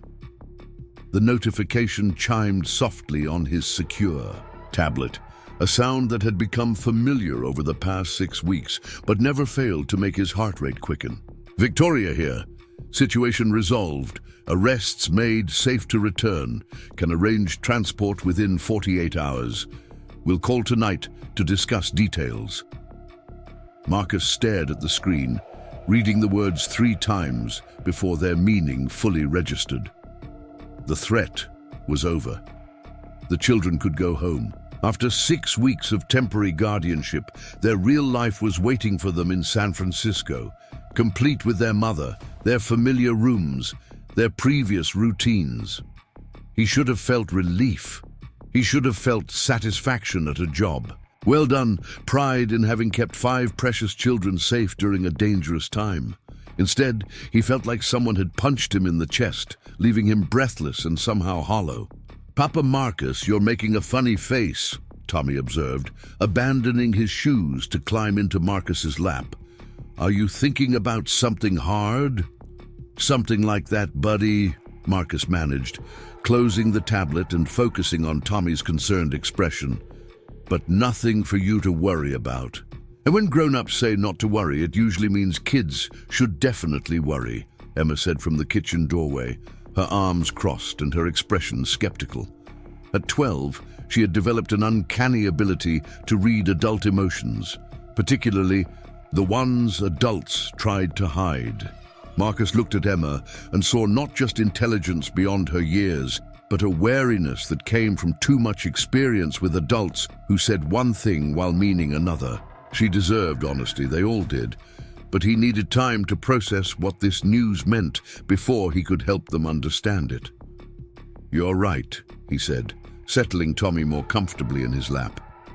"There is something important we need to discuss. But I want to talk to your mama first. Make sure I have all the information. Can you give me until tonight?" Emma studied his face for a long moment, then nodded slowly. "Tonight after dinner?" "Tonight after dinner," Marcus confirmed. The rest of the day passed in a strange haze of normal activities, overlaid with the weight of impending change. Marcus helped Jordan with his science fair project, a working model of the solar system that had taken weeks to construct and painted with painstaking attention to detail.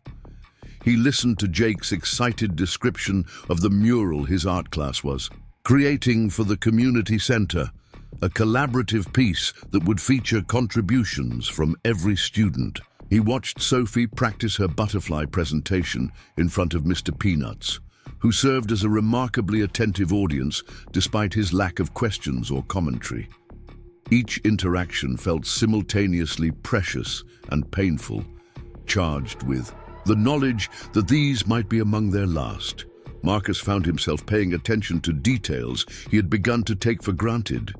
The way Tommy hummed while he colored, the concentrated expression Jordan wore when assembling his experiments, the elaborate voices Sophie used for different characters during story time.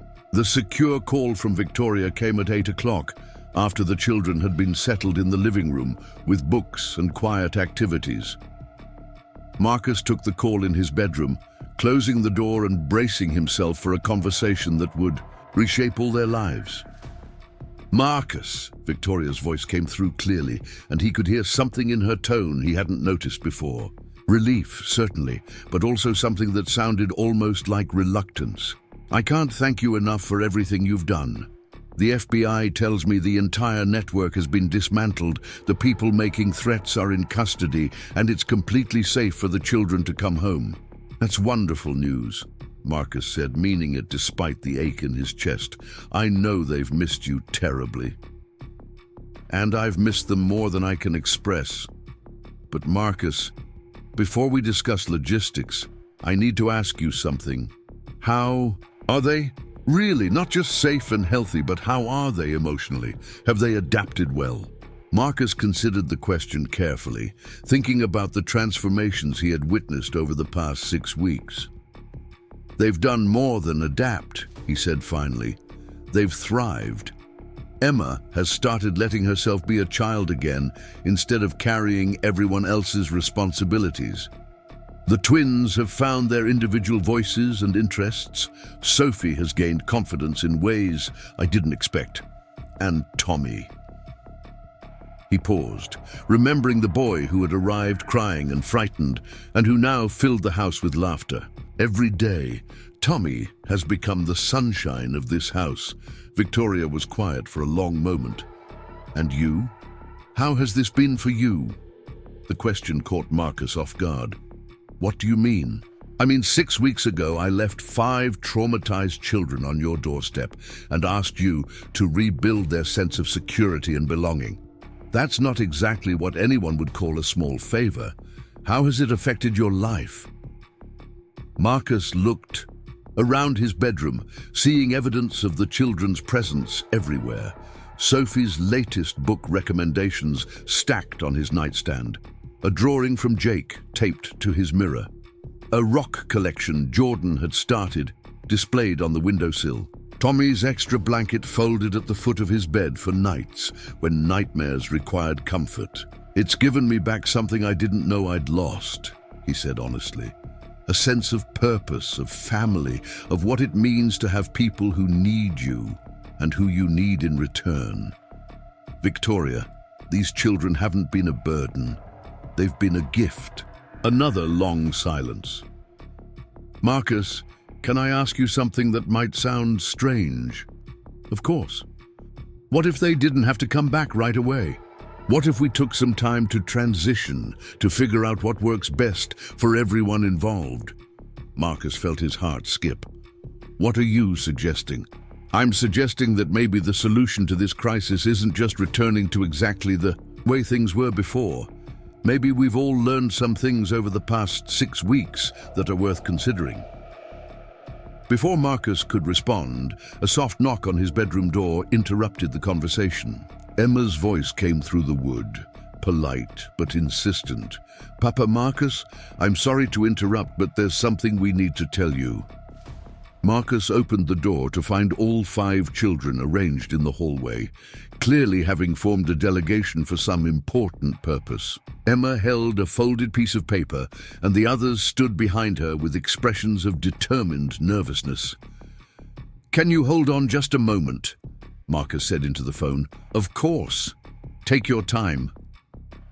Marcus looked at the children, recognizing the same organized unity they had displayed during their first morning together. "What's going on?" Emma unfolded the paper, revealing what appeared to be a formal document written in careful block letters. "We've been talking and we wrote down something important we need you to know." She cleared her throat and began to read. "To Papa Marcus from Emma, Jake, Jordan, Sophie and Tommy. We know Mama is going to call soon and tell us we can come home. We want you to know that we love Mama very much and we missed her every day. But we also want you to know that this has been our home too, and you have been our family too, and we don't want to pretend like that doesn't matter." Marcus felt his throat tighten as Emma continued reading. "We know we're just kids and we don't get to make the big decisions, but we want the grown-ups to know how we feel before they decide what happens next. Cedar Falls feels like home now. You feel like family now. We don't want to choose between our old life and our new life. We want to find a way to have both." Emma looked up from the paper, her eyes bright with unshed tears. "We wrote it all down because we wanted to make sure we said it right, and we wanted you to know before you talked to Mama about us leaving." Marcus looked at their faces, seeing hope and fear and love all mixed together in expressions too mature for their ages. These children had been through more upheaval in 6 weeks than most people experienced in years, and yet they had found the courage to advocate for what they wanted instead of simply accepting what adults decided for them. "Can I tell you something?" Marcus said, kneeling down to their level. "Your Mama and I were just talking about exactly this, about how maybe the solution isn't choosing between your old life and your new life, but finding a way to have both." The transformation in their faces was immediate and brilliant.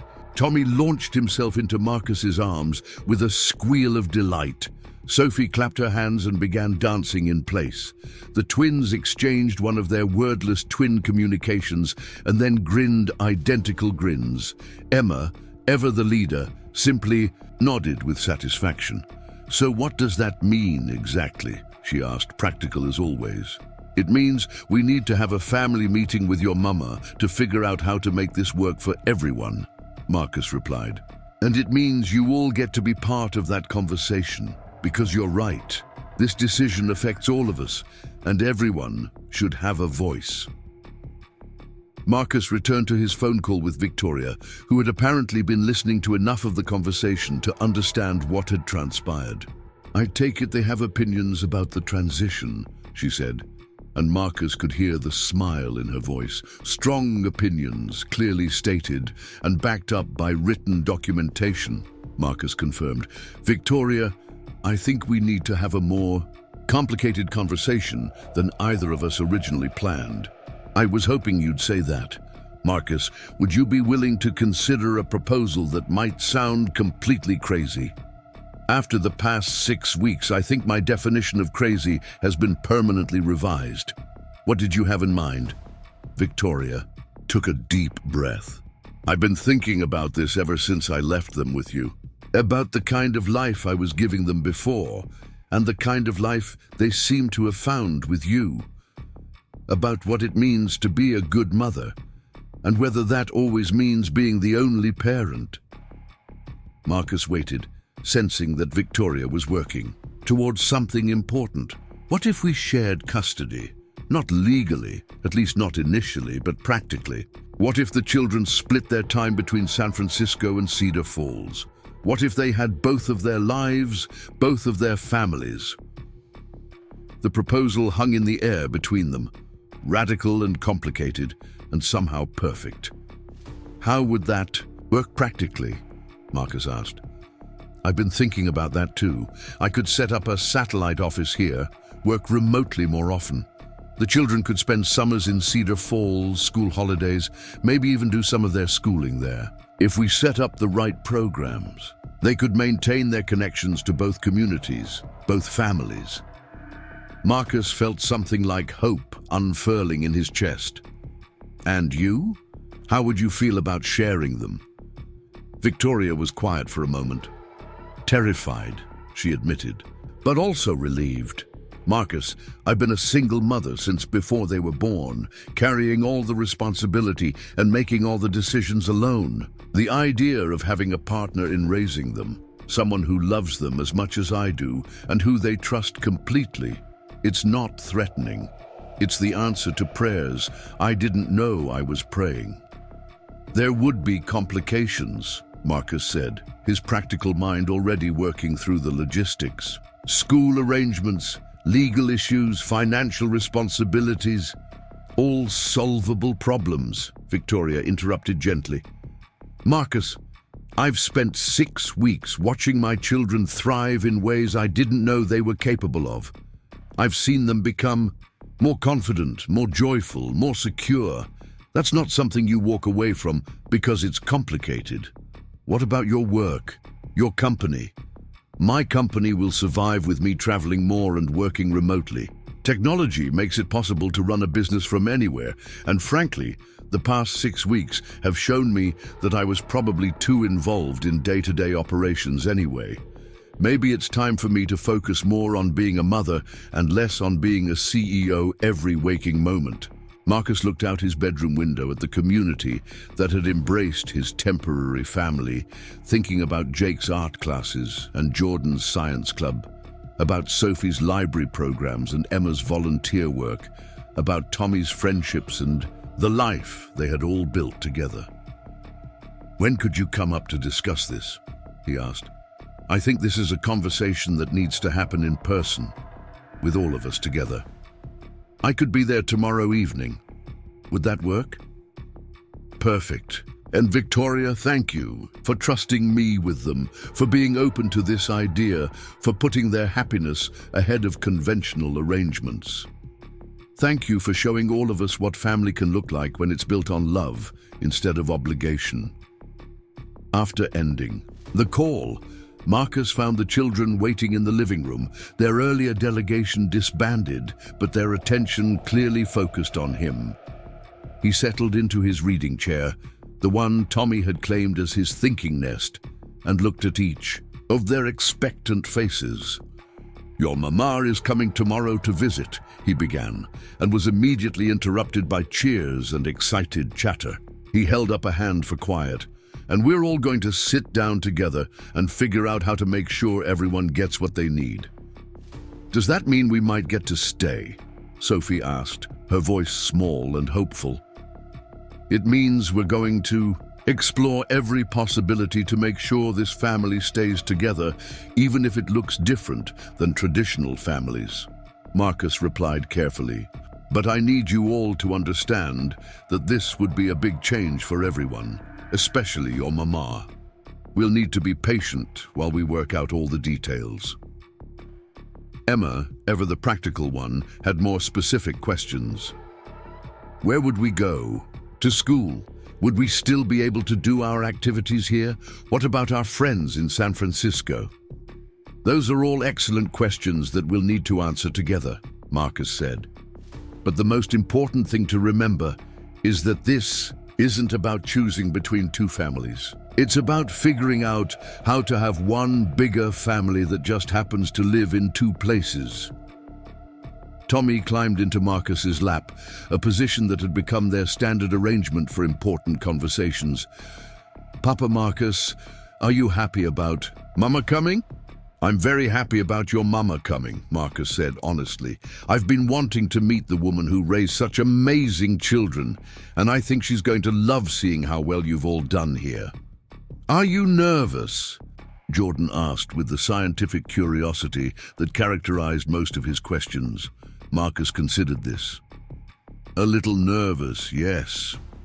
This is all new territory for all of us. But good nervous, like when you're about to try something exciting that you think is going to be wonderful."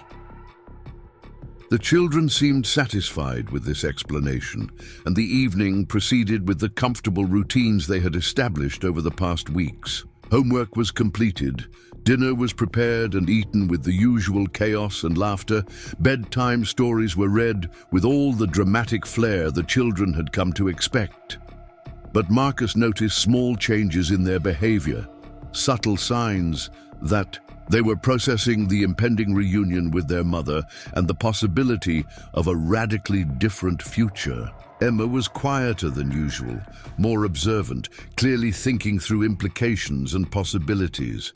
The twins were more clingy, both of them finding excuses to stay close to Marcus throughout the evening. Sophie asked more questions than usual, seeking reassurance about details and timelines.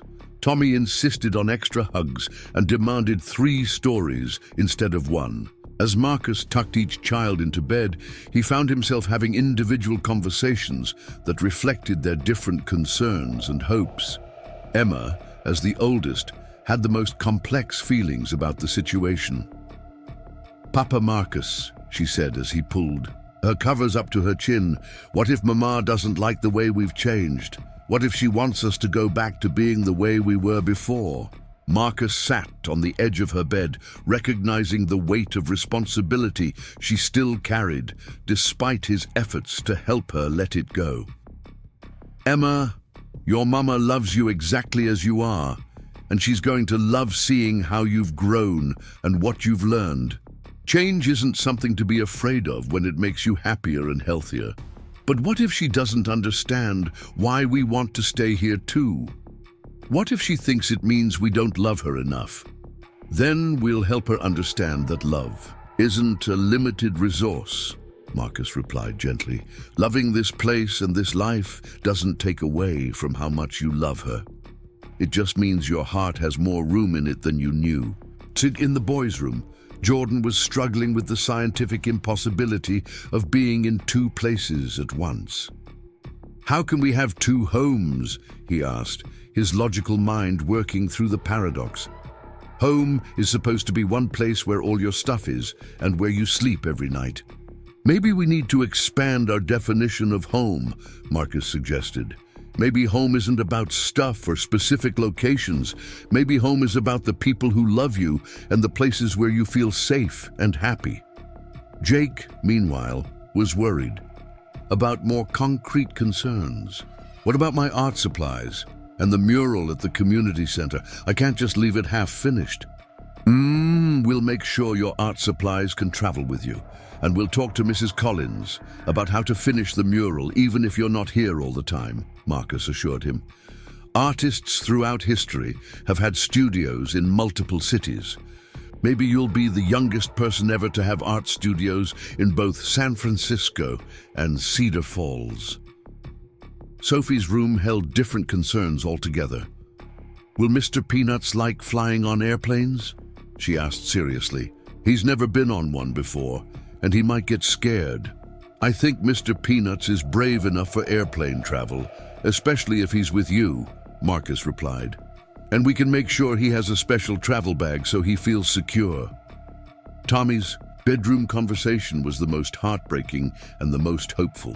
"Papa Marcus, when Mama comes back, will you still love us?" And the question hit Marcus like a physical blow. The idea that this 4-year-old might think love was conditional or temporary. "Tommy, I will love you forever and always, no matter where you are or who else loves you. That's what love means. It doesn't go away. Even if we're not here every day, even if you're on the other side of the world. Love doesn't get smaller when you're far away from someone. It just waits patiently until you're together again." Tommy seemed satisfied with this explanation, snuggling deeper into his blankets, with Mr. Peanuts tucked securely under his arm. After all the children were asleep, Marcus found himself unable to settle for the night. He wandered through the house that had been transformed from a quiet refuge into a bustling family home, seeing evidence of the children's presence in every room. Artwork on the refrigerator, books scattered on tables, science experiments in various stages of completion, the elaborate blanket fort in the living room that had become a permanent architectural feature. In 6 weeks, these 5 children had changed everything about his life, and he couldn't imagine going back to the silence and solitude that had defined his existence before their arrival. But more than that, he couldn't imagine them returning to a life that didn't include the growth and joy he had witnessed in each of them. Marcus found himself thinking about Sarah, wondering what she would think about the strange turn his life had taken. She had always wanted children, had talked about filling their house with laughter and chaos and love. In some ways, it felt like the children's arrival was the answer to dreams they had shared but never been able to fulfill together. The next evening arrived with a mixture of excitement and nervous energy that seemed to affect everyone in the house. The children had spent the afternoon cleaning and organizing with unusual enthusiasm, determined to show their mother how well they had learned to take care of their temporary home. Marcus had cooked Victoria's favorite meal based on intelligence, gathered from the children, and the house smelled of garlic and herbs and the chocolate cake Tommy had insisted was essential for a proper welcome. When Victoria's car pulled into the driveway, the children lined up at the front window like a receiving committee, their faces pressed against the glass and their voices raised in excited commentary about her arrival. Marcus watched from behind them, his own heart racing with anticipation for a conversation that would determine the future for all of them. Victoria stepped out of the car looking more relaxed than she had during her previous visit, her usual corporate armor replaced by casual clothes and an expression of genuine excitement. She had barely made it to the front door before it burst open and 5 children poured out onto the porch, surrounding her with hugs and excited chatter about everything that had happened since she'd been gone. Marcus stood in the doorway, watching the reunion, seeing the love and relief and joy that characterized every interaction between Victoria and her children. Whatever decisions they made about the future, it was clear that the bond between this mother and her children was unbreakable and beautiful. "Papa Marcus!" Tommy called from his position, wrapped around Victoria's legs. "Come meet our mama properly." Marcus stepped forward as Victoria approached, her arms still full of children, but her eyes focused on him with an expression of gratitude so profound it almost overwhelmed him. "Marcus," she said simply, "thank you for giving me back my children. Thank you for trusting me with them," he replied. "They've given me back something I didn't know I'd lost." The evening that followed was unlike anything Marcus had ever experienced. It was part family reunion, part interview, part negotiation, and part celebration, all rolled into one chaotic and joyful event. The children took turns showing Victoria everything they had learned and created during their time in Cedar Falls. From Jordan's latest scientific discoveries, to Jake's art portfolio, to Sophie's reading achievements, to Tommy's new vocabulary words. Victoria, in turn, shared stories about her work to resolve the crisis that had brought them all together, carefully edited for young ears, but comprehensive enough to help them understand the scope of what had been resolved. She brought presents. For everyone, thoughtful gifts that showed she had been thinking about their individual interests and growth, even while dealing with corporate espionage and federal investigations. But the most important part of the evening was the family meeting they held after dinner, with all 7 of them gathered in the living room to discuss the possibility of a shared custody arrangement that would allow the children to maintain connections to both their old life and their new one. Victoria began by acknowledging what Marcus and the children had built together, I can see how much you've all grown and changed in the best possible ways, she said, her voice warm with pride and gratitude. And I can see how much love and care has gone into creating this family. I don't want to disrupt something so beautiful and successful. Emma, speaking for her siblings as she often did, responded with characteristic directness. We don't want you to feel like we're choosing Papa Marcus over you, because we're not. We just want to choose both.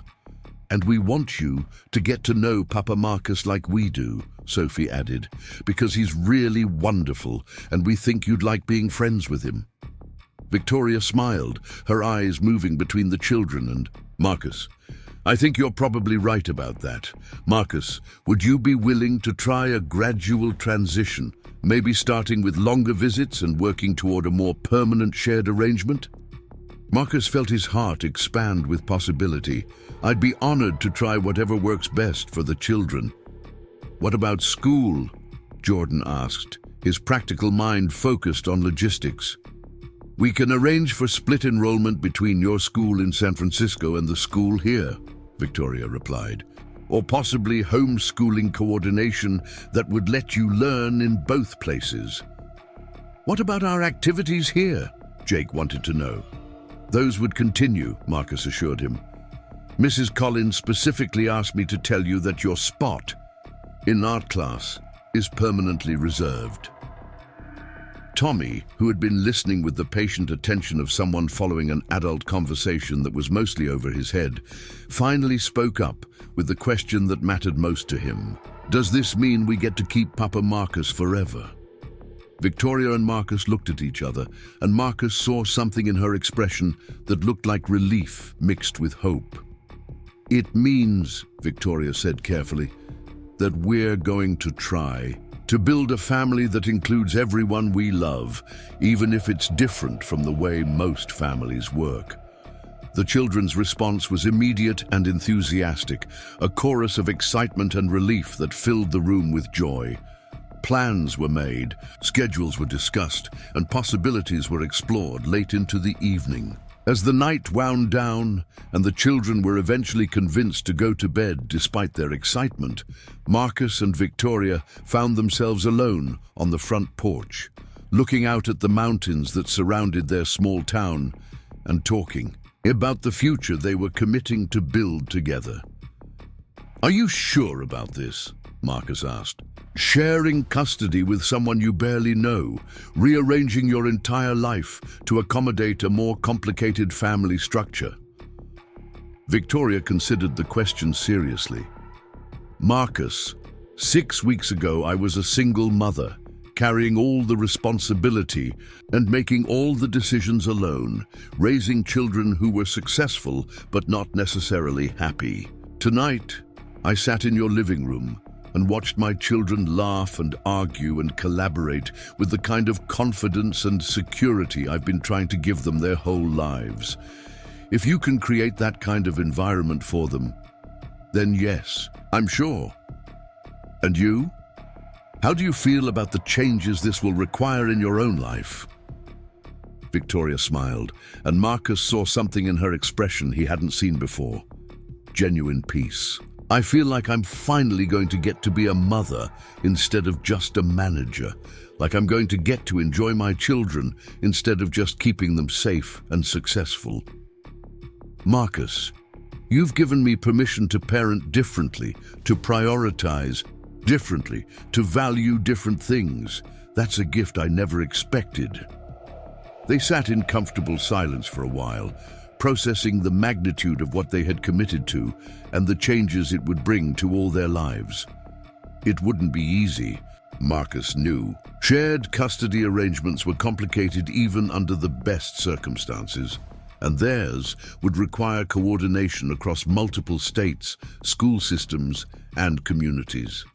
But looking at the house behind them, listening to the soft sounds of children settling into sleep, Marcus felt certain they were making the right choice. These 5 extraordinary children had brought love and purpose and joy back into his life, and now they were offering him the chance to be part of their future permanently. It was more than he had ever dared to hope for, and exactly what he hadn't known he needed. 6 months later, Marcus stood in the arrivals terminal at Seattle Airport, holding a handmade sign that read, "Welcome home, Sterling Chen family," in 5 different handwriting styles. The late spring sunshine streamed through the windows. As he watched passengers emerge from the gate, his heart racing with the familiar excitement that came with every reunion. Emma appeared first, her backpack slung over one shoulder and her hair longer than it had been when she left for San Francisco after spring break. She had grown again, her 12-year-old frame stretching toward the teenager she was becoming. But her smile was pure joy as she spotted Marcus and broke into a run. Behind her came the twins, Jake carrying a carefully protected art portfolio and Jordan clutching a science journal where he documented experiments from both his California and Washington laboratories. Sophie followed with a new book tucked under, her arm and stories ready to spill about her adventures with the San Francisco library system. Tommy brought up the rear, holding Victoria's hand and practically bouncing with excitement, Mr. Peanuts secured in a special travel carrier designed specifically for important elephant emergencies. Victoria looked relaxed in a way Marcus had never seen before, her business attire replaced by jeans and a sweater, her hair loose around her shoulders. The past months of splitting time between 2 homes had transformed her from a harried executive into someone who had learned to prioritize presence over productivity. Papa Marcus. Tommy launched himself forward as soon as Victoria released his hand, and Marcus caught him in the familiar embrace that never failed to make everything feel right in the world. The others gathered around him, each seeking their own form of reconnection. After 3 weeks apart, Emma showed him the latest chapter of the novel she was writing, a story about a girl who discovered she could live in multiple worlds simultaneously. Jake unveiled his newest painting, a landscape that captured the Golden Gate Bridge with the same loving detail he had once reserved for Cedar Falls mountain views. Jordan immediately began explaining a breakthrough in his understanding of earthquake prediction models, inspired by his experience living in seismically active California. Sophie presented him with a book of poetry she had written about families that grew in unexpected ways. "How was the flight?" Marcus asked as they gathered luggage and began the familiar migration toward the parking garage. "Tommy made friends with the pilots," Victoria replied with amusement. "They gave him a tour of the cockpit and explained how navigation systems work. I think we might have a future aviator on our hands." "Or an astronaut," Jordan added seriously. "Flying is just the first step towards space travel." The drive back to Cedar Falls was filled with chatter about school projects completed in San Francisco, friends visited, and adventures experienced in their other life. Marcus listened to their stories with the practiced attention of someone who had learned that the details mattered, that remembering which friend had said what and which teacher had assigned which project was part of loving children across distance and time. The shared custody arrangement had evolved naturally over the past months into a rhythm that worked for everyone involved. The children spent the school year split between both locations, attending classes in San Francisco during the week and flying to Cedar Falls for extended weekends and school breaks. Summers belonged entirely to the mountain town, where they could focus on their community activities and the slower pace of small-town life. Victoria had surprised everyone, including herself, by how much she enjoyed the arrangement. Her company had thrived under the distributed leadership model she had implemented, and she had discovered that being physically present for every decision was less important than being emotionally present for her children. She had even purchased a small house in Cedar Falls, creating a space where she could work remotely during her visits and where the family could gather without crowding Marcus's original home. The integration hadn't been without challenges. Coordinating school schedules across 2 states required constant communication between teachers and administrators. Managing friendships in two different communities meant careful planning around social events and activities. The children sometimes struggled with feeling fully settled in either place, and there were moments when the complexity of their arrangement felt overwhelming. But the benefits far outweighed the complications. Emma had blossomed into a confident leader who used her organizational skills to help other students rather than managing her siblings' lives. Jake's art had evolved to reflect influences from both his urban and rural experiences, creating pieces that captured the beauty of diversity and connection. Jordan had access to both state-of-the-art laboratories in San Francisco and the natural outdoor classroom of the Pacific Northwest. Sophie had become a bridge between communities, organizing pen pal programs between her classmates in both locations. Tommy had developed the easy adaptability of someone who knew that home was wherever his family was together. Marcus had changed too, discovering that his capacity for love and family was far greater than he had imagined. He had taken a sabbatical from teaching to pursue a master's degree in family counseling, inspired by his experience navigating the complexities of blended families and wanting to help other families find creative solutions to unconventional challenges.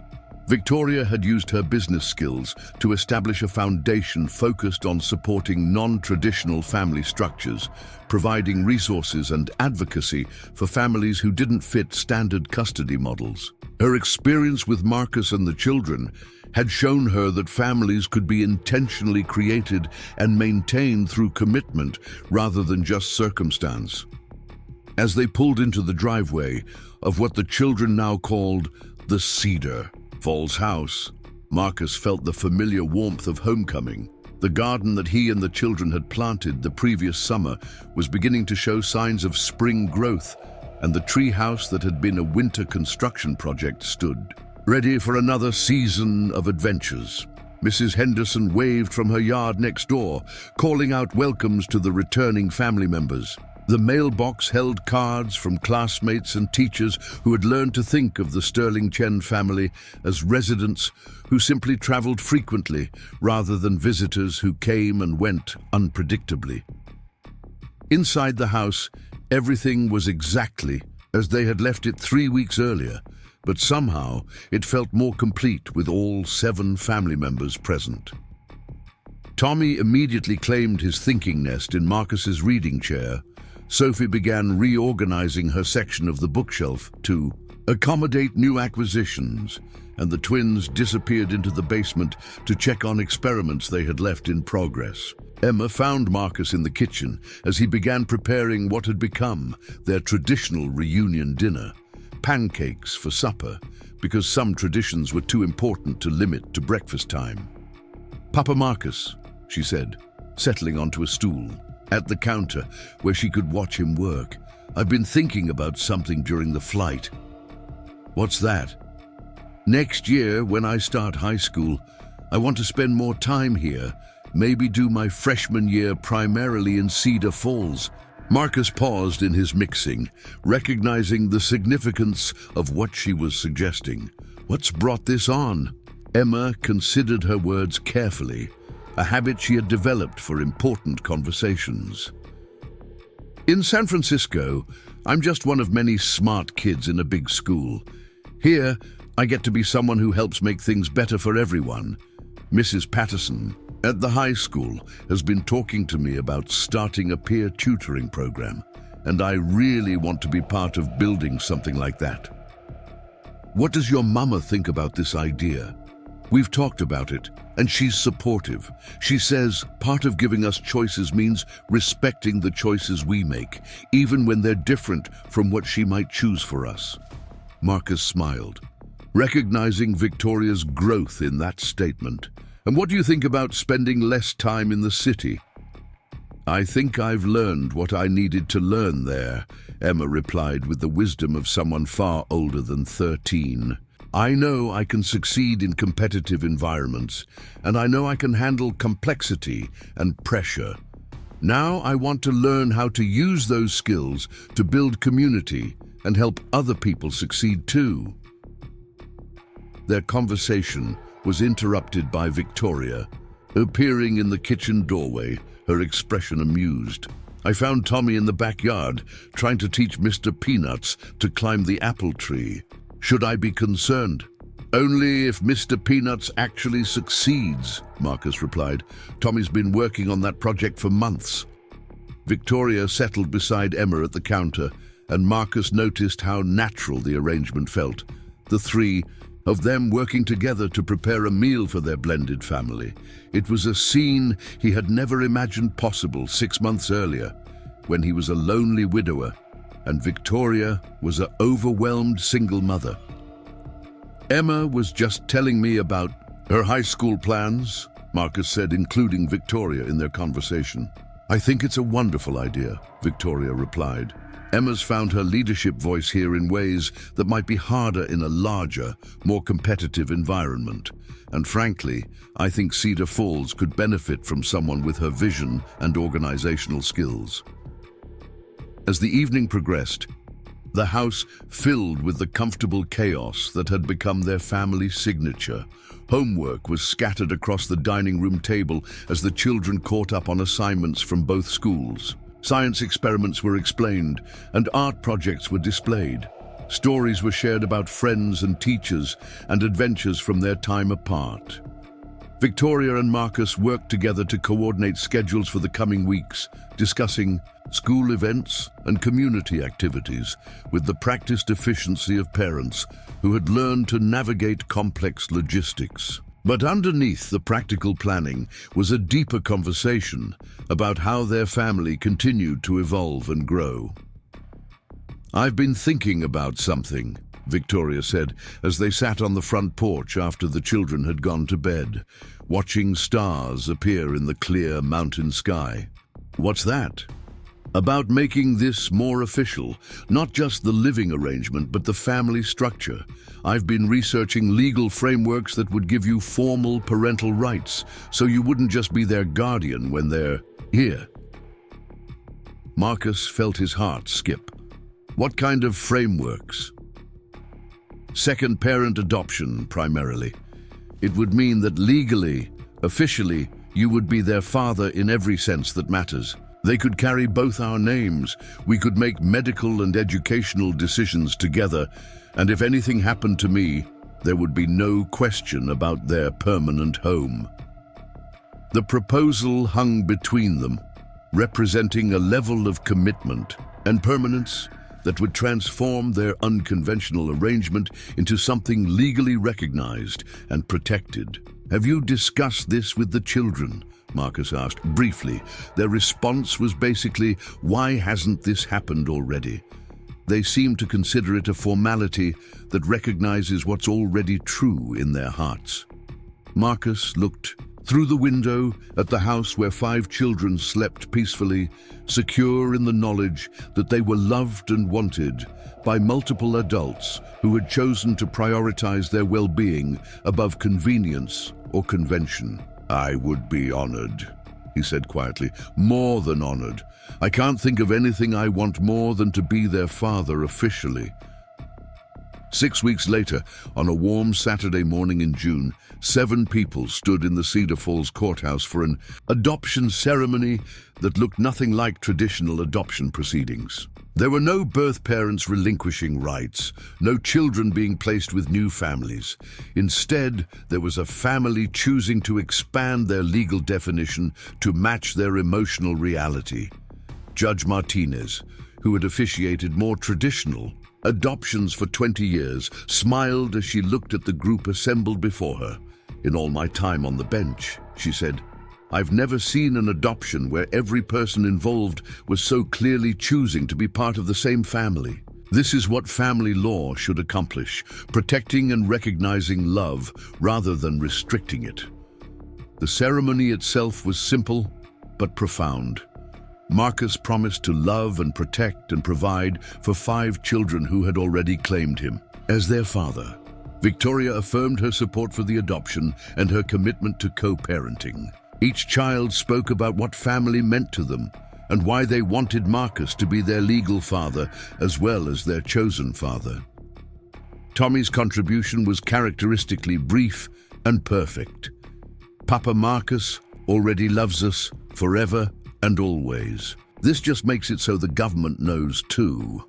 After the legal formalities were completed, the newly official Sterling Chen family celebrated with ice cream and a picnic in the park where the children had first played together nearly a year earlier. Friends from both San Francisco and Cedar Falls had gathered to mark the occasion, creating a community celebration that reflected the connections the family had built across distance and difference. As the afternoon wound down and extended family and friends began to head home, Marcus found himself sitting on a picnic blanket, surrounded by 5 children who were now legally and permanently his own.